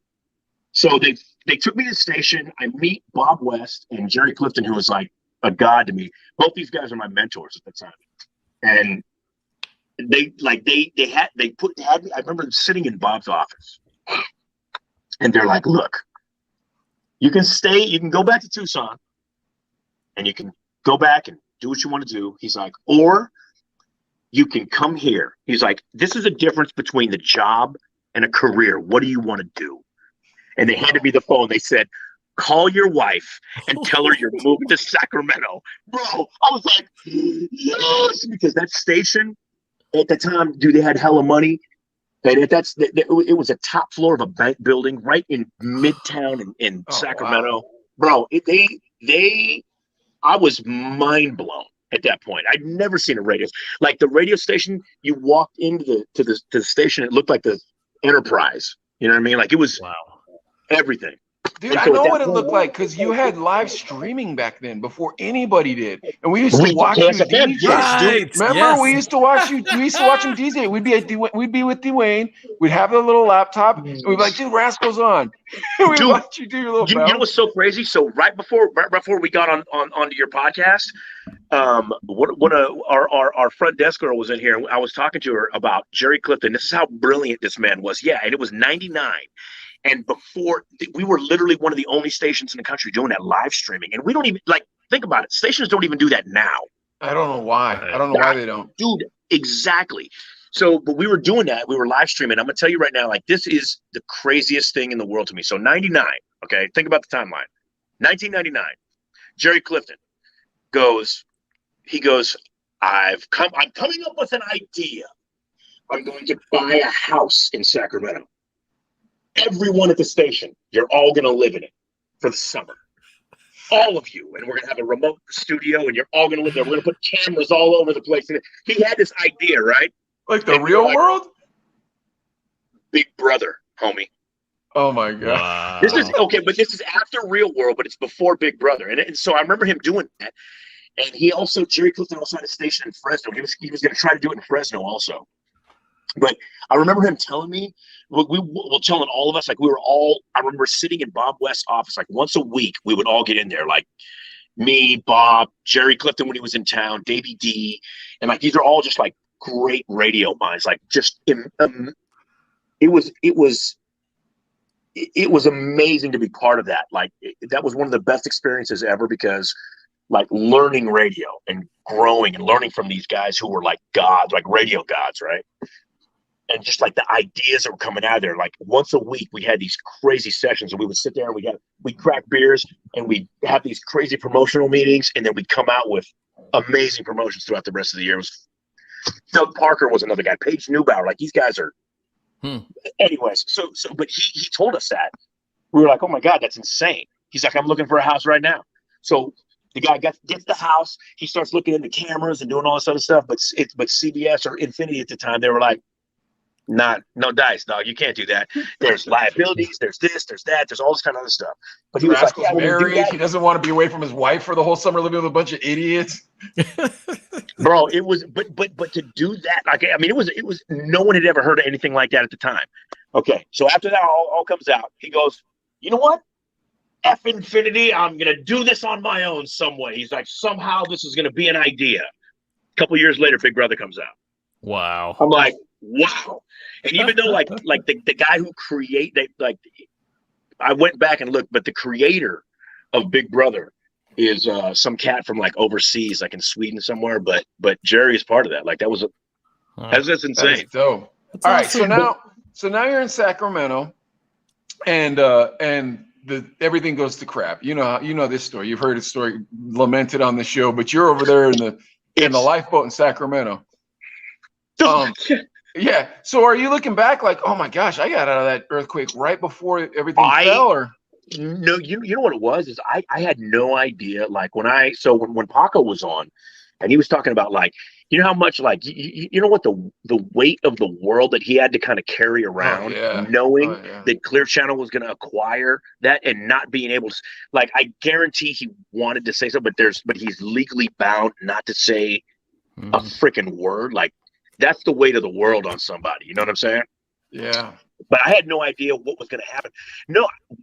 I tell you what, like when I really tripped out was when Clear Channel acquired that whole group. I was floored at that time, and yeah, like there was a little part of me that was like, oh, dude, woo, missed that. But then most of it was it's all your homies. Yeah, your homies are getting cut. But yeah, but most of it was I was like, yo, man, we built that station, dude. That hurts, man.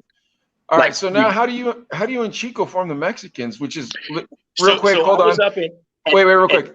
Literally the second most racist name to ever come out of Hot 98.3. The first most racist, the Chino brothers. Like how are we still calling ourselves this in 2021?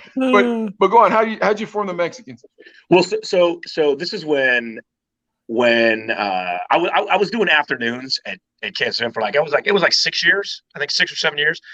But I was doing afternoons, and after Hot was there, and Randy was the PD at the time, R-Dub, and Chico went to. I remember he came up and he was in Bakersfield.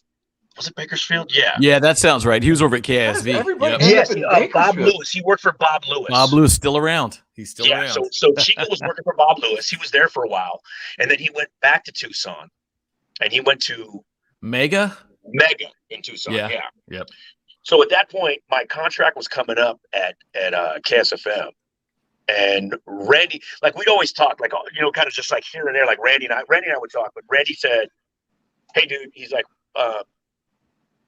"Where are you, like contract wise there?" And I'm like, "I'm coming up," and he said, "Well, here's the deal. They had Kid and Ruben on at the time, and they were syndicated from Kid and Ruben was syndicated from Phoenix, right?" Mm-hmm. So Randy was like, "Look, we want to have a local morning show again. We want to do this, And so he was like, "Would you be down?" I'm like, "Dude," I'm like, "Yeah," because at that point, my kid's mom and I, we split and they went back to Tucson. So I was like, "Yes, I'm back in." Yeah, of course. To do mornings. Here's the deal, because I pitched a morning show it was Byron Kennedy at the time. I pitched a morning show and I said, we have this, and it was with me, Deborah, who was at KSFM, and one of my homies named Raul, who is, you know what the Carmen calls? You know what Carmen calls are? Oh yeah. Okay, we ran those. My friend Raul is Carmen. So and who literally lives here now. And on Saturday we were out at a bar getting hammered. So anywho, I'm embarrassed that you guys don't come up with your own bits, man. You know how hard I worked on those bits, those works of art, and you people pay somebody $7? No, but you know what's crazy is I met through KSFM because Raul was up there, right? That's how. But we met that way, and he was doing his stuff, and I was, and as soon as I remember, Davey D got hurt one time. He was really hurt, so he was out for like a month, and Byron Kennedy was like, "Dude, we need somebody to cover the morning show." And I was doing afternoons, Raul was doing nights, and Debbie was doing the weekends. So we all got together and we wrote bits, and we wrote everything. Like we put everything together. And we had, I'm telling you, we had to smash morning show. We were really like Latino. We were really this and that. And we pitched Byron and KSFM, "Look, let us do a morning show. Well, like it's a Latino based morning show." And they're like, "It'll never work. It'll never work. It'll never do this." And so we're like, "All right." And then we kind of like went off, and we were just like all butthurt and then Randy, like it just kind of happened. We started talking, and he was like, "I want you to come down here." So we brought the idea down there. So how did you and Chico get involved in it? Well, so we brought I brought the idea. We brought the idea down there. So Randy was like, you know what? We'll do it here. We'll do this. We'll do this.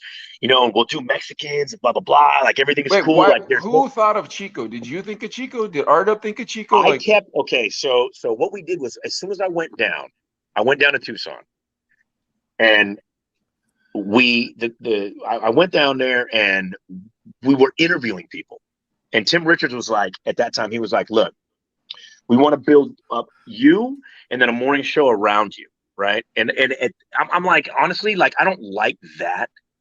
Number one, I don't like ego. I don't like any of that other crap. So I'm like, dude, it needs to be it should be a team. Like it should be and so I didn't like the fact that it would be like Rascal and whatever. I don't like that, you know?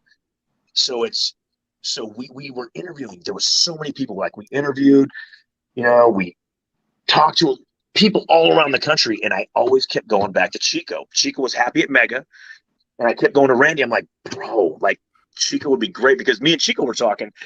We talked even when we were working together at Hot, being like, yo, dude, this would be a good morning show because we're polar opposites, you know, like literally on almost everything in life, we are complete opposites, but yet we respect each other. And that's what a morning show is about. It's about conflict and not, and being able to work it out. You know what I mean?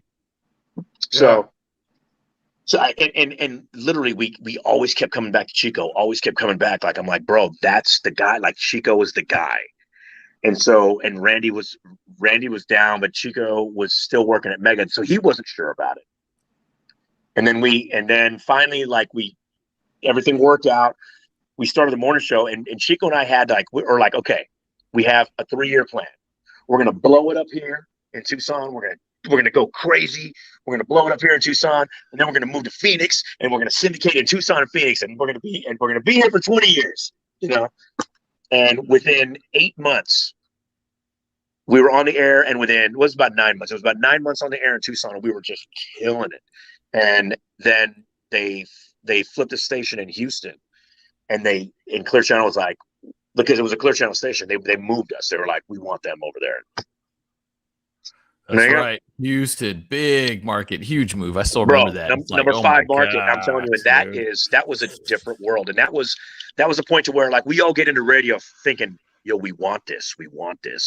And as much as I love Houston, that city is absolutely, I love Houston like I love the Bay Area.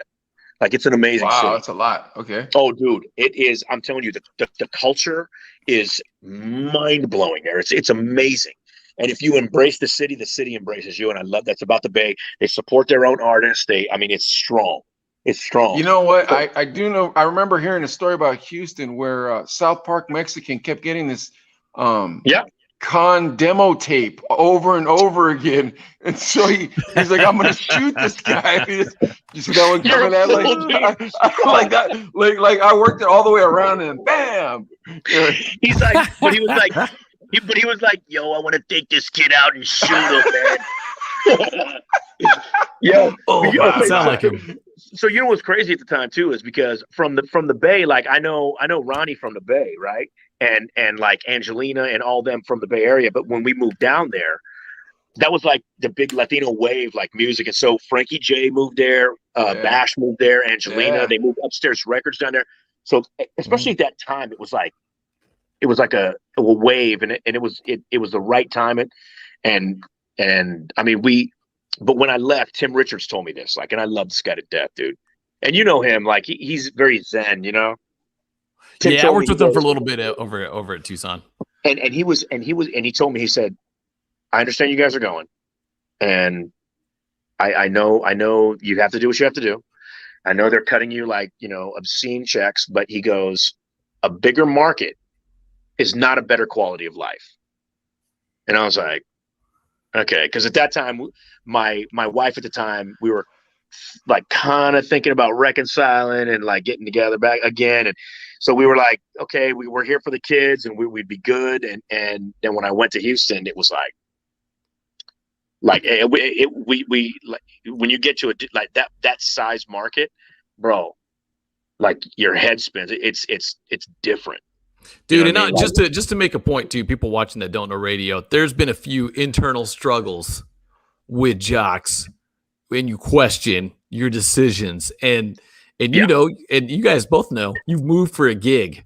I've moved for a gig, and there's always that little part like, man, did I make Yeah. a mistake? You know what I Well, mean? So it's so tough. I'm glad that you said that too, because but again, when you move for a gig in radio, that's the difference. And again, I go back to what Jerry Clifton and Bob West said. That's the difference between a job and a career. Like, what are you going to do?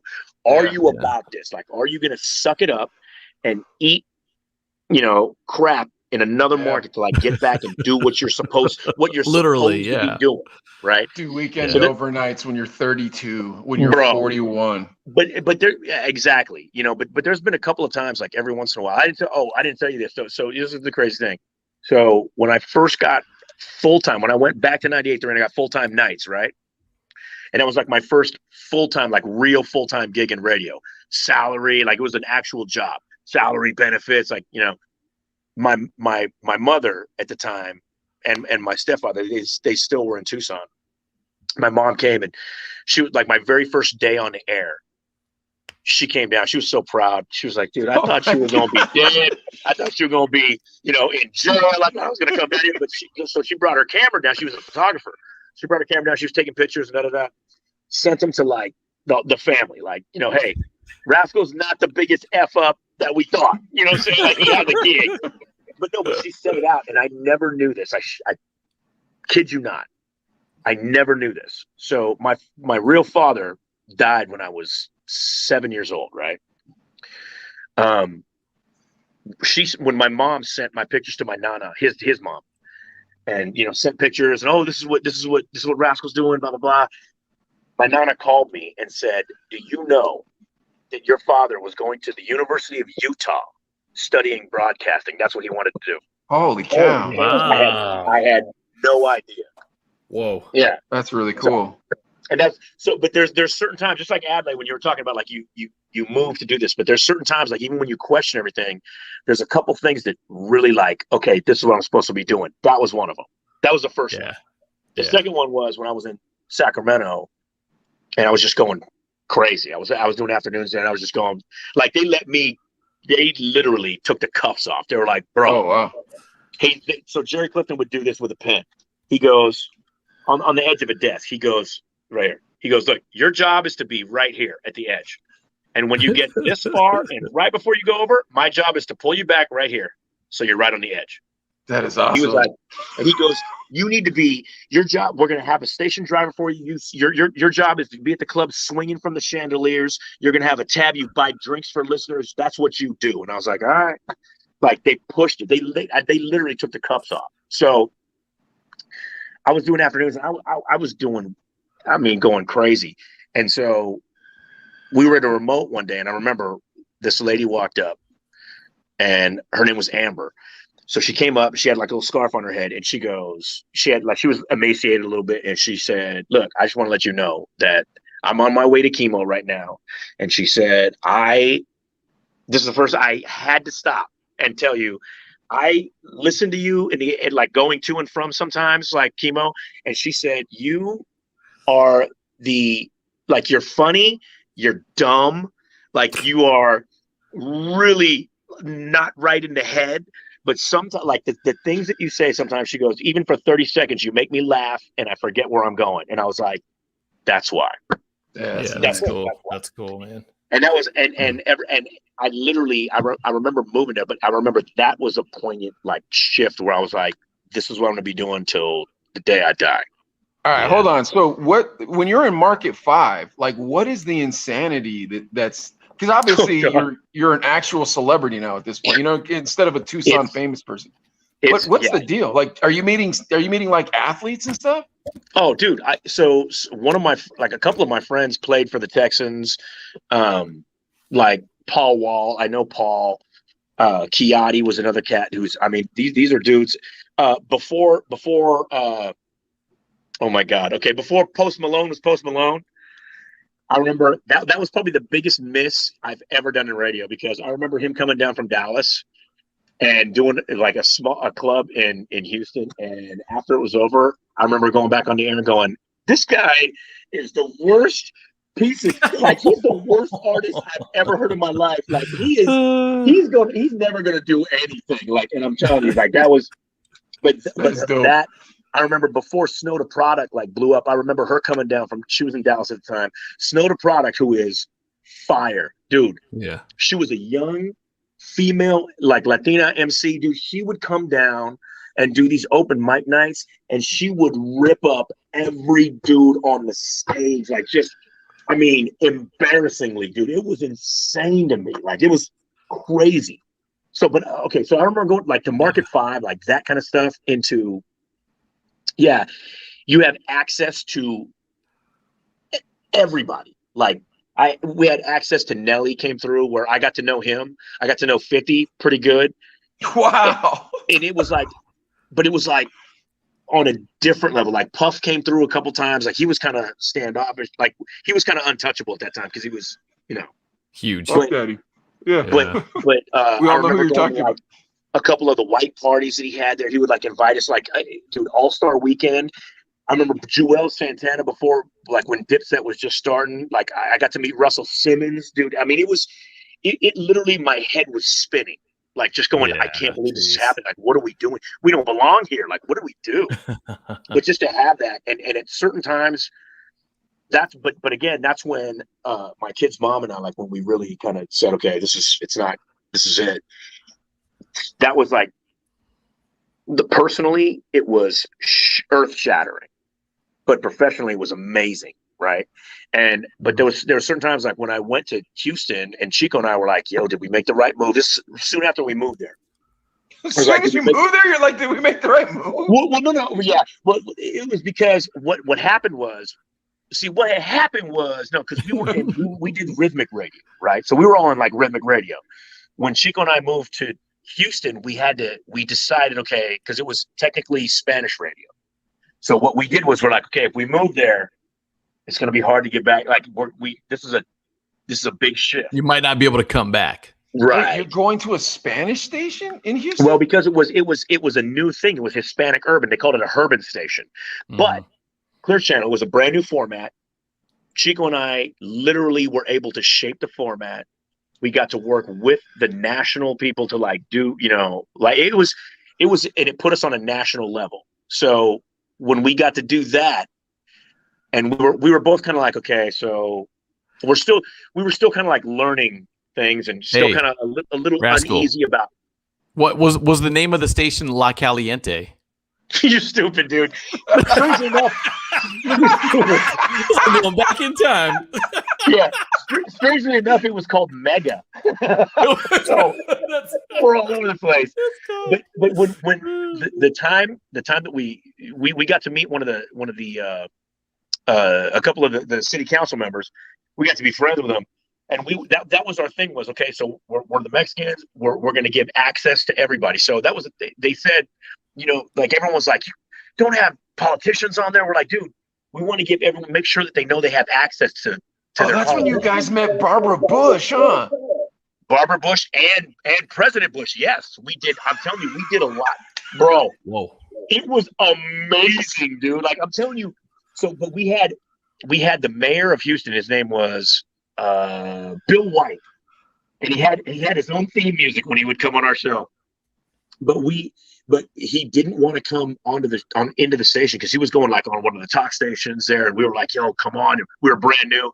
He's like, "What's the name of your show?" The Mexicans. He was like, "I don't know if that's the right place for us to go to."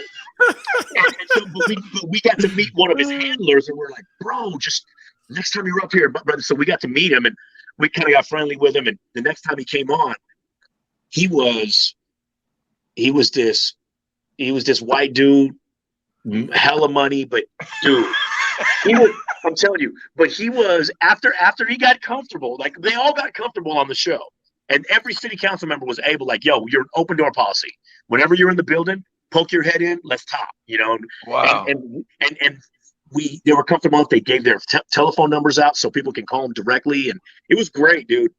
But that was our thing, was edutainment.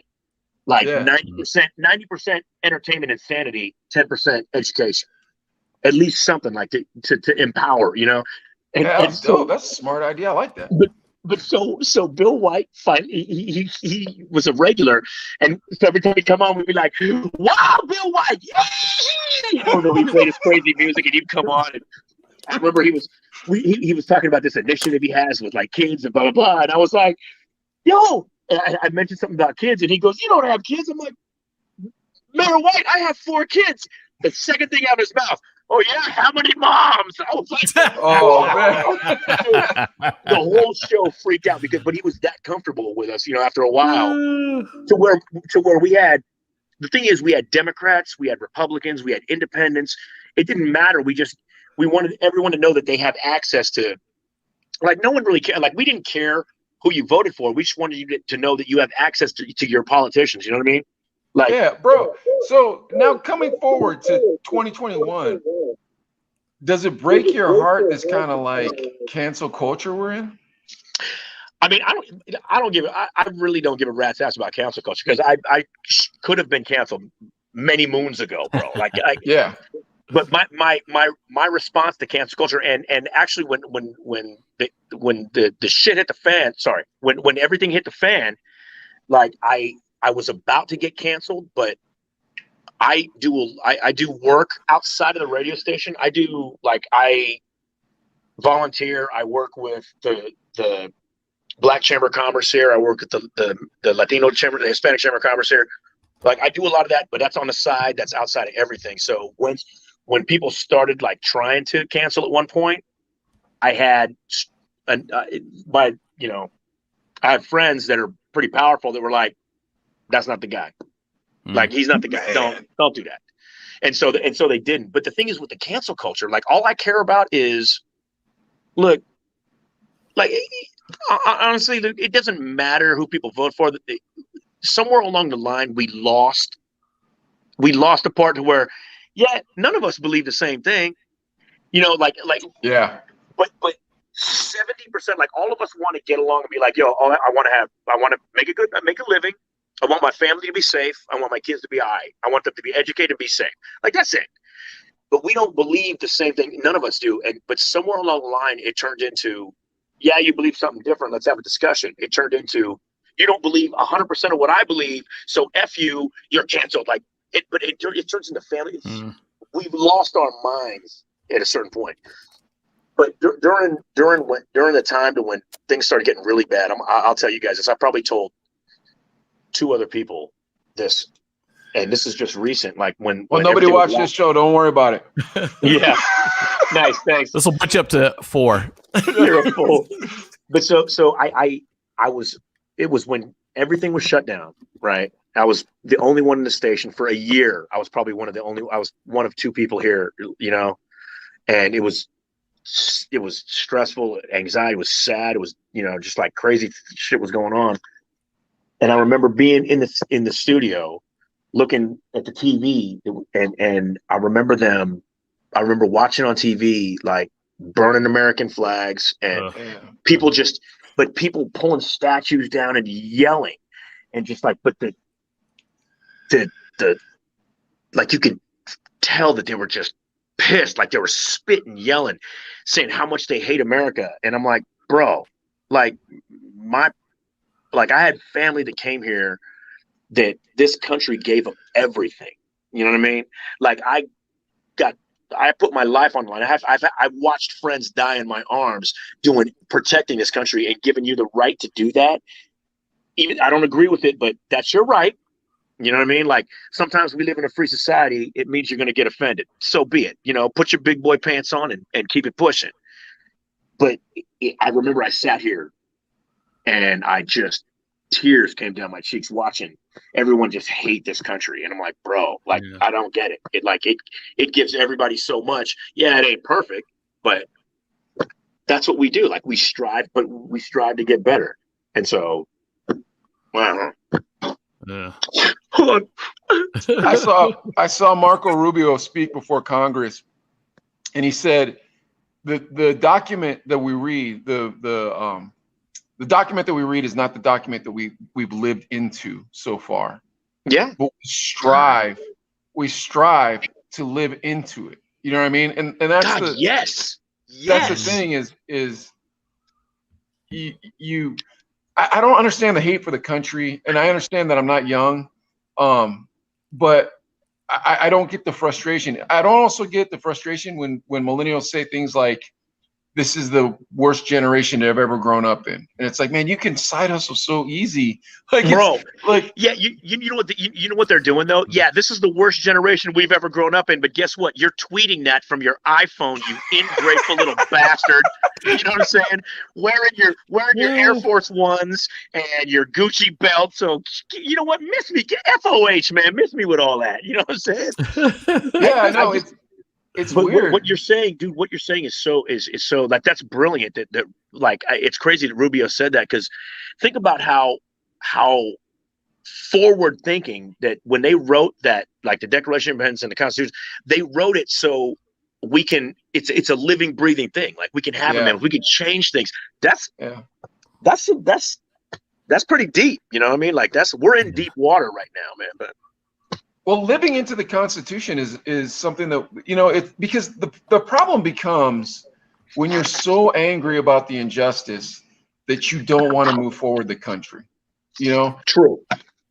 But you can't forget the injustice as well, though. But go ahead. You can't. But I'm here to tell you, and I don't care if people like they can cancel me now, because I got into this hot water talking about it on 101.1 The Bounce. I've gotten into hot water talking about it too, where I'm like, yo, yeah, there's injustice, but guess what? There's not the injustice that the news tells you or that you think it is. What happens is this. I think the problem, we took a turn for the worse when we got offended and we're bitching and moaning, we get like we're a victim. And once we gave that currency, what I mean is we gave it attention, and poor you. You know what? Oh, you shouldn't go through that. Guess what? Like we went through. Like, what are you talking about? Like, your feelings are hurt. Guess the grind makes you who you are. When you grind, that makes you who you are. And when you're robbing someone of the grind, it's like, look, man, what are we doing here? Now, and it is. That being said, it's like, okay, you know, this is a new generation that needs to come up correctly. You know, there's young people that are smart too. Like, I got good kids that work for me at the shop, but it's frustrating. So for you guys, like that whole having to be politically correct, Adley, having to be politically correct, dude, like, Rascal, I'm telling you. I'm not really. Hey, strangely enough, I was doing mornings, but strangely enough, when our new operations manager came in, they did like this whole perceptual. They were like, the perceptual came back that I was controversial. So he was like, putting it light. Yeah, he's like, there's a safe harbor law at night, so we'll put you at nights now and then. I'm like, hey, I'm there. Like, I'm here for it. So. What do you think about Chingo? What about Chingo Bling? How are they? How do I know Chingo? No. How like the new Chingo? Like, how Chingo's coming out like as very right wing, very Republican. What do you think of Chingo's new stance? But I don't know if it's a new stance, but it's not, dude. I'll tell you this. I've known him for. Let me see. The first time I met him was in 2003, and we've been friends ever since. I'm gonna tell you right now. I pushed him, and I put him on his very first comedy show because I knew he could do comedy. I was the one. The Netflix special? No.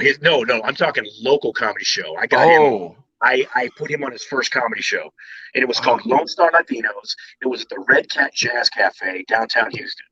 And he was like, nah, I don't know, John, if I can do it. I'm like, bro, like, you are made for this. Like, you got to do it. Like, this is you, man. He's so funny. Bro, he took that, and but the thing is, what you got to know about him, he has a marketing degree from Trinity University. Right. Yeah, we did a whole episode on him. Yeah, dude.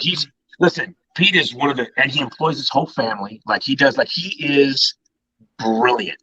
And I'm gonna tell you right now. So we did, when we went down. We went down to Houston, and he. So we did this. We did a big show. It was called Megathon, right? Because reggaeton. Reggaeton. Yeah. See what we did there. Got it.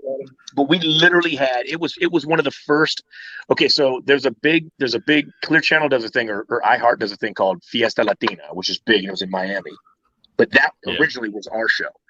So it was the first one to be broadcast. They streamed it live over the world on so people could see it everywhere, and it was literally everyone was there. It was at the Cynthia Woods Pavilion in Woodlands, Texas. It was outside of Houston. We had, everyone you could think of. We had Noriega, we had Fat Joe, we had holy cow. We had Cuban Link, we had Wisin Yandel, we had Romeo and oh God, what's the guy's name? Daddy Yankee. Daddy Yankee. Yeah. Hold on, wait. I bet you I can tell you who didn't get invited to this one. Kid Frost. No, but you know who was there? Khan. Hello. Put down your Headlining. Hey, but anyways, it was that big, and Chingo was there, and like Chingo opened up. Him and Pitt rolled together at that time, so he opened up for Pitt. But it was crazy. So the next day, we had like all the artists would come back the next day, and we would have them on the air one at a time, like for the rest of the week, right? So it was so dope. And when Chingo came on, we were talking about, it was so great to see. Like we stood on the stage, and this was like 50,000 people. They were all Latinos, different kinds, right? And each one of them, like they were holding all their flags up. Oh, dude, wow. It was the greatest. Like honestly, when we moved, like even moving Texas and uprooting everything, seeing that unity was probably one of the best things that I ever seen in my life. So we were on the air with Chingo, and we were talking, and we had like listeners calling up, and this one listener called up and said, "Oh man, it was great to see everybody in all these flags. I wish there was one flag that just represented all Latinos." And Chingo, Chingo leaned in and goes, "There is way. It's the American flag." And nice. And everyone there, we all went, "What?" It was crazy because so true, like full disclosure, those have been my views forever. Like I talk like I am who I am. But I'm a conservative cat, right? Like politically, like I lean conservative ways. Chico was really liberal, but again, we were opposites. But guess what? That's one of the best friends I've had. You know what I mean? Yeah, but then now he's got the Red Pill Tamale podcast, and so Chingo is like, but this is what he's doing now. Now he actually is. He's on another level now. Like he's doing some other thing, and even with what he does, like it sounds like he's. Have you listened to the podcast? A little bit, like yeah. So what he does is it's slanted to like completely one way. Yeah. But he's open about it being slanted that way. Yeah. But what it was he was so like he was really offended and pissed off what the media was feeding to people. Yeah. And he found out that it was a complete lie. And so what he did was he used his platform, honestly, and I got to give it to him. He put his balls on the table on this one. He absolutely did. Because you know how many people have said so many mean things about him, like immediately all over every piece of social? But I will tell you this, he stuck to his guns, and he has the fastest growing conservative podcast in the world. Mm-hmm. Yeah. So but this is what I say. Even this, like, and you know, like I believe what I believe, and I honestly don't care what you believe, but as long as you're down for it, that's all I care about. If you like stand for something. So Chingo, I helped him out. So there was a thing, a Turning Point is a conservative like think tank, and he was here in town, and our friend Crisco and we all went to this thing. And it was a Young Latino Leadership Summit, and so we went and we talked to everybody, and it was all, you know, that's what we do because I believe in a certain thing, so I'll back it up, right? My other friend, whose name is Jesse, who's a filmmaker Houston. And let me tell you something. He is damn near a communist. I love him to death, but he's like he really believes what he believes. But he put his life on the line to make films and documentaries about what he believes. And so I've helped him. I've dropped things and helped him. Not because I believe in his political views, but because I dig that he believes in what he believes in. So the thing is, if I can do that, like, you know, like we believe different stuff, all three of us, but guess what? I freaking love you guys. And if we can sit here and have a conversation, like, what's the problem with everyone else? Like, what's y'all problem? You know what I mean? That's what I'm saying. I 100% agree with you. Everything you're saying. Good. Granted, I got kicked off of TikTok after I had 16.5 million views on that video of a guy washing a horse's wiener. I was so angry that they took that down, and I wasn't washing it. But you know what, Sketch? You believe in it, and I believe in you. Thank you. Follow us on Clapper. Both the Chino brothers and Tiny Box Vape Shop. All right, Rascal. 2 more questions, and we got to wrap up because it's getting a little bit late. But here's my thing. Yeah, dude, I'm so sorry, man. I'm no, sorry. man. It's good. Don't It's be good sorry stuff. at all. This is amazing. All right. Our dream podcast would be to get the morning house party on. How sick would that be? Paco, Vicky, and Chico. Bro. Oh my God. Dude, that would be great. All right. Well, all those people like Amazing. you and they don't like us. So why don't you invite them right now for us? And then I'll just cut out the clip. I'll cut my part out. You're stupid, dude. No, you know what? No, I mean, Chico's like, let me tell you something. Chico's an adult, man. Like Is he a yogi? He's on a different level. Not only that, Is he a yogi? That's what Paco said he was. He is like he is certified. Like he is a yogi, but he also does. I mean, he is I think a marketing director for like an international company, and like he's doing it.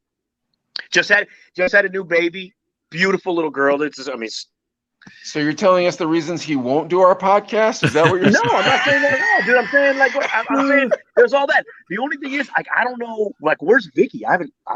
Dude, Vicky, I found Vicky on Facebook. Yeah, she's one of my friends on Facebook. So Yeah. Yeah. But dude, What I is she automatically, as soon as like I hit her up, I was like, "Hey, add me at Sketch," because you know I don't have my Christian name. And then I was like, Right. As soon as she like put a thumbs up, I was like, "Will you come on our podcast?" I said, "Yeah, let's start a podcast. You coming on?" Yeah. So maybe I'll she press will. that. awesome. I bet you she will. All right. Dude, Vicky was always down, man. She was always cool as hell. I know Vicky is cool. All right, so then the last thing for us is before we started, you were like, "Man, I'm so proud of you guys," and I was like, "Save it for the podcast." All right, come on, Rascal, give it to This is no okay. I will tell you this though. No, I am like again. Start with the prayer. When we start, okay, you start with the prayer before you go on every show, and not only that, like I hate that it's come to this in society where you're like, "Hey, Rascal, I don't know if you're offended by this or you do this, but we do this." Like we start with a prayer. Here's the thing, man. I don't give a. Like, it don't matter what I think. Like if that's what you do, like prayer, like pray. And anyone else who does not respect your prayer or what you do, like then they ain't worth a damn, dude. Like that, but the fact that you're both unapologetic about that and that you've done that, and not only that, like you've both grown into like just amazing men. Like that to me, like I am completely proud of you because literally we were just talking, like the last time we talked was like 20 years ago. And we were all like knuckleheads getting hammered in the studio. Like, but the fact is that I like knowing that you guys were going to do something and knowing I freaking knew it. Like I just knowing that and seeing that there's a spark in somebody that's pretty rare. And the two of you have it. And I'm so proud that you still have it. You know what I mean? Like that to me that's amazing, man. And the fact is, like, you guys have done this podcast and kind of just like this is putting something out in the world. Like it doesn't matter. Like it don't matter if one person watches it or a million people watch it. Like this is a creation that you put out in the world that can never be taken down. And that is a beautiful thing, man. And I'm proud of you guys. That's it. I'd like to have more than one person watch it personally. That's why I edit all those clips and put them up on social media. You're an asshole. Yeah, That's I totally understand. I'm gonna tell you right now, your intros alone should get a million downloads, my G. Do you really like those intros? Dude, the intros are hilarious. Man. Oh, good. I'm glad. I'm glad. They're all hilarious, man, because you're a total fucking character, dude. Yeah, well, like that's my rascal voice I do. You are It cool, is. brother. Yeah, that's my rascal voice. All right, everybody, man. Follow us on Instagram, Facebook, TikTok, Twitch, YouTube. yeah, all wherever of it. wherever you see it. Facebook, Chino Brothers, whatever, man. Whatever we got to do to make you follow us, we're gonna do it. I promise you. I'll come shine They your will. shoes. All right, see you guys later. All right, man. Appreciate Love you, y'all. fools. Thanks, everybody.